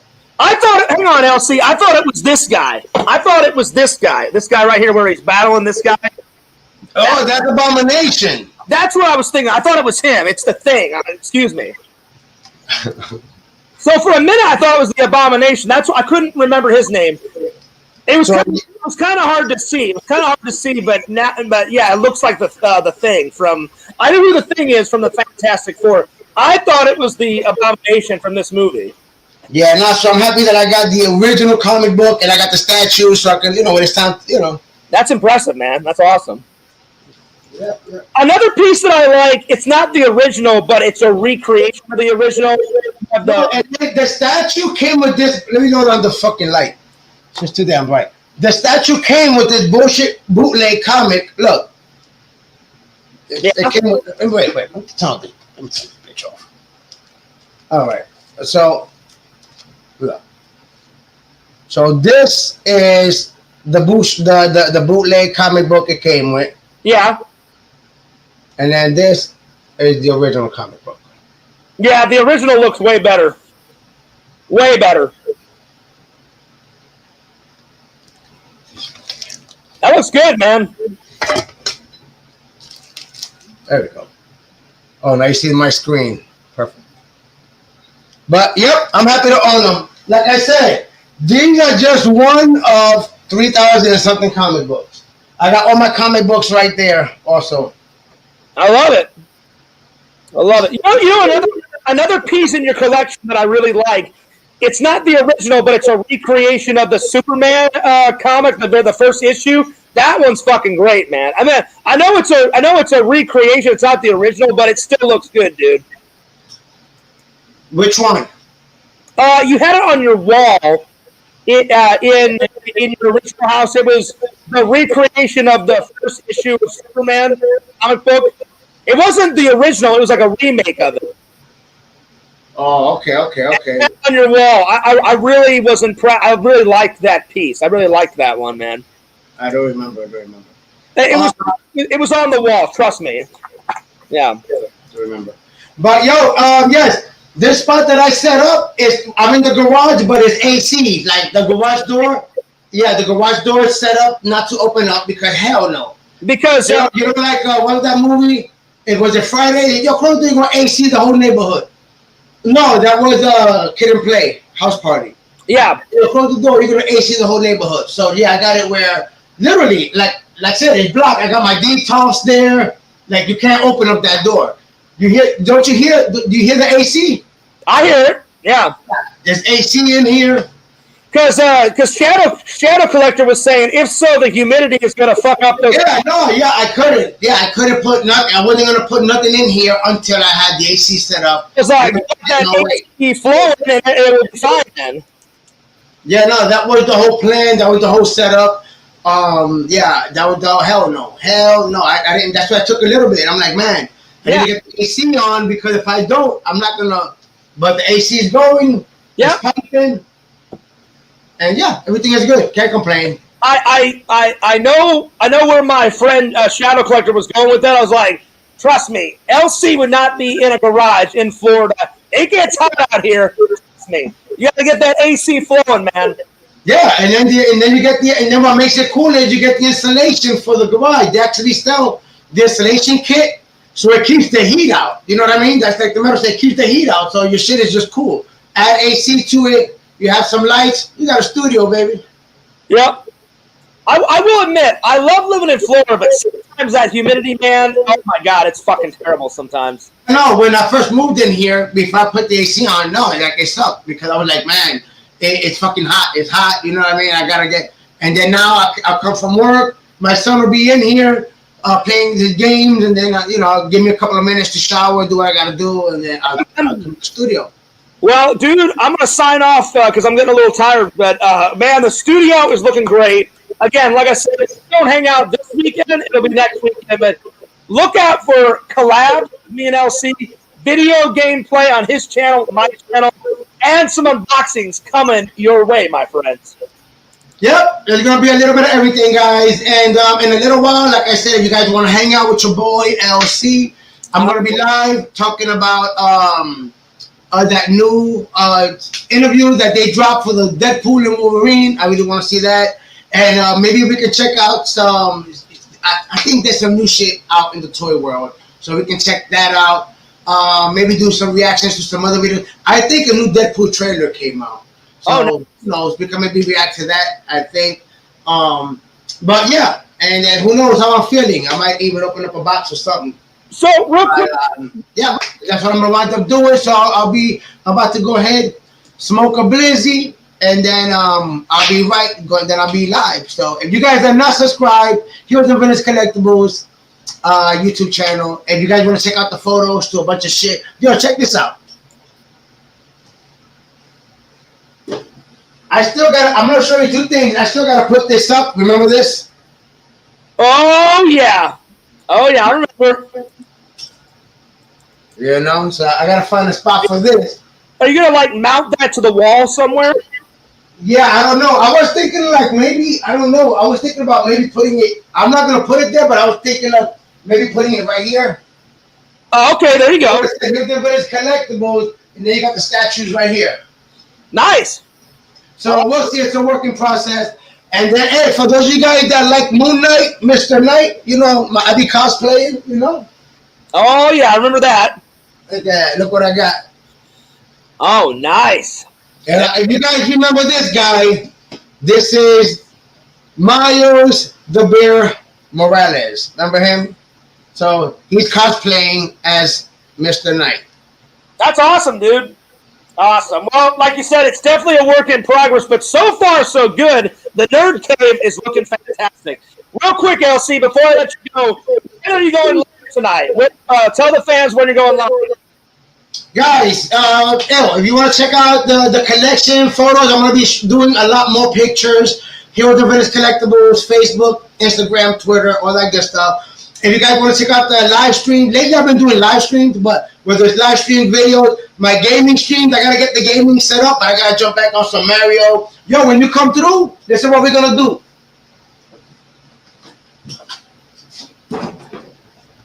Oh, shit. I'll whoop your ass. That's awesome. Oh, yeah. You know, we're going to have fun. We're going to have a good time. So here's the Vintage Collectibles YouTube channel. Make sure you guys subscribe to the channel and ring that bell. That will let you know when I go live and I have videos and all that good stuff. And like I said, I'm going to be going live within the next 30 minutes. So within the next 30 minutes. And Larry wanted to know where to check out those photos. Larry. Oh, yeah, and TikTok. I keep forgetting I have a TikTok. Yo, Larry, good looks.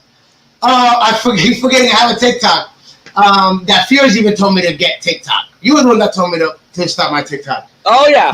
Yeah, I forgot I had a TikTok. I haven't even loaded up there in a while. But yeah, also follow your boy on TikTok. But I will be live in a little while on YouTube, so be on the lookout. So Larry wanted to know where you check out those photos. Larry, check out LC's Instagram, Heroes and Villains Collectibles on Instagram. Yeah, Facebook or Instagram. I normally post them on both of them. But yeah, you'll be able to see a lot on the Instagram one. So. All right, buddy. Well, it's a pleasure as always. Good to finally catch up, man. I'm glad you're finally back, buddy. Yeah, trust me. Look at it now. Take a picture. Next time you see it, it'll be different. Every day it looks different. Every day it's different. I added the Ninja Turtles back there. You see the diorama back there, the house of the turtles. So little by little, when you come here, you'll be able to vlog. Well, because you keep adding stuff, and someone told me at a convention, someone looked at me, and I will end with this. They said, Fears, when is the collection enough? And I'm like, for us nerds, it's never enough. I'm always adding shit to my collection. No, but it sucks though, man, because I'm not going to lie to you. I need to stop. I really need to stop buying shit. I'm not going to lie to you, yo. I really need to stop. But the problem is that they keep coming out with new shit. That's how they hook you. But I really need to stop. I need to stop. Like I told myself, I'm like, yo, you got to stop. I'll be honest, I've been buying less movies because, LC, look how insane this is. I shit you not. All of these are watched. Look at this. None of these are watched. None. Not one of these. That's yet. Like me having a shitload about a figure that I haven't opened yet. Yeah. I got a lot of unboxings to do, and so do you. I do, buddy. Anyway, my friend, thanks for having me on here. I'm going to go ahead and start getting shit ready for my stream so I can go ahead and just chill and react to this interview. And yeah, once again, thanks for having me on here. Shouts out to everybody in the chat. Show me love. And once again, it was the Vintage Collectibles. I'm your boy, LC. Until next time, guys. Peace out, LC. Peace. Later, buddy. Good to see you. Just hanging out. All right, guys. That was LC, my buddy, my friend. Such a good guy. Always fun hanging out with him.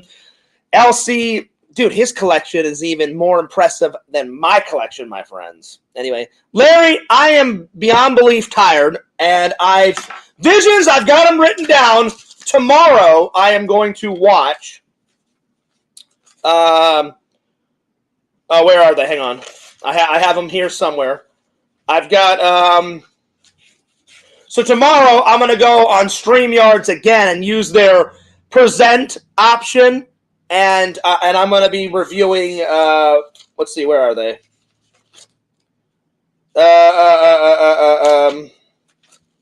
Oh, where are they? I had them written down. Where the fuck is it?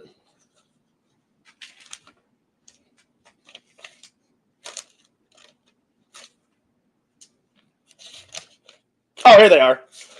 So we're gonna try and look up Hobo Cop, and then Vampire Robot, and there was one more, right?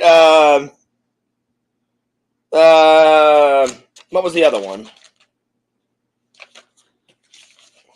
I think that was it. Vampire Robot, right? So, yeah.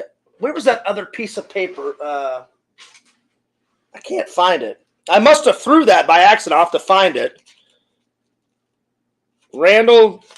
Anyway, I'm gonna watch those tomorrow and react to them tomorrow. I just can't find it on here. Oh, there it is. I knew they were somewhere. I got them right there.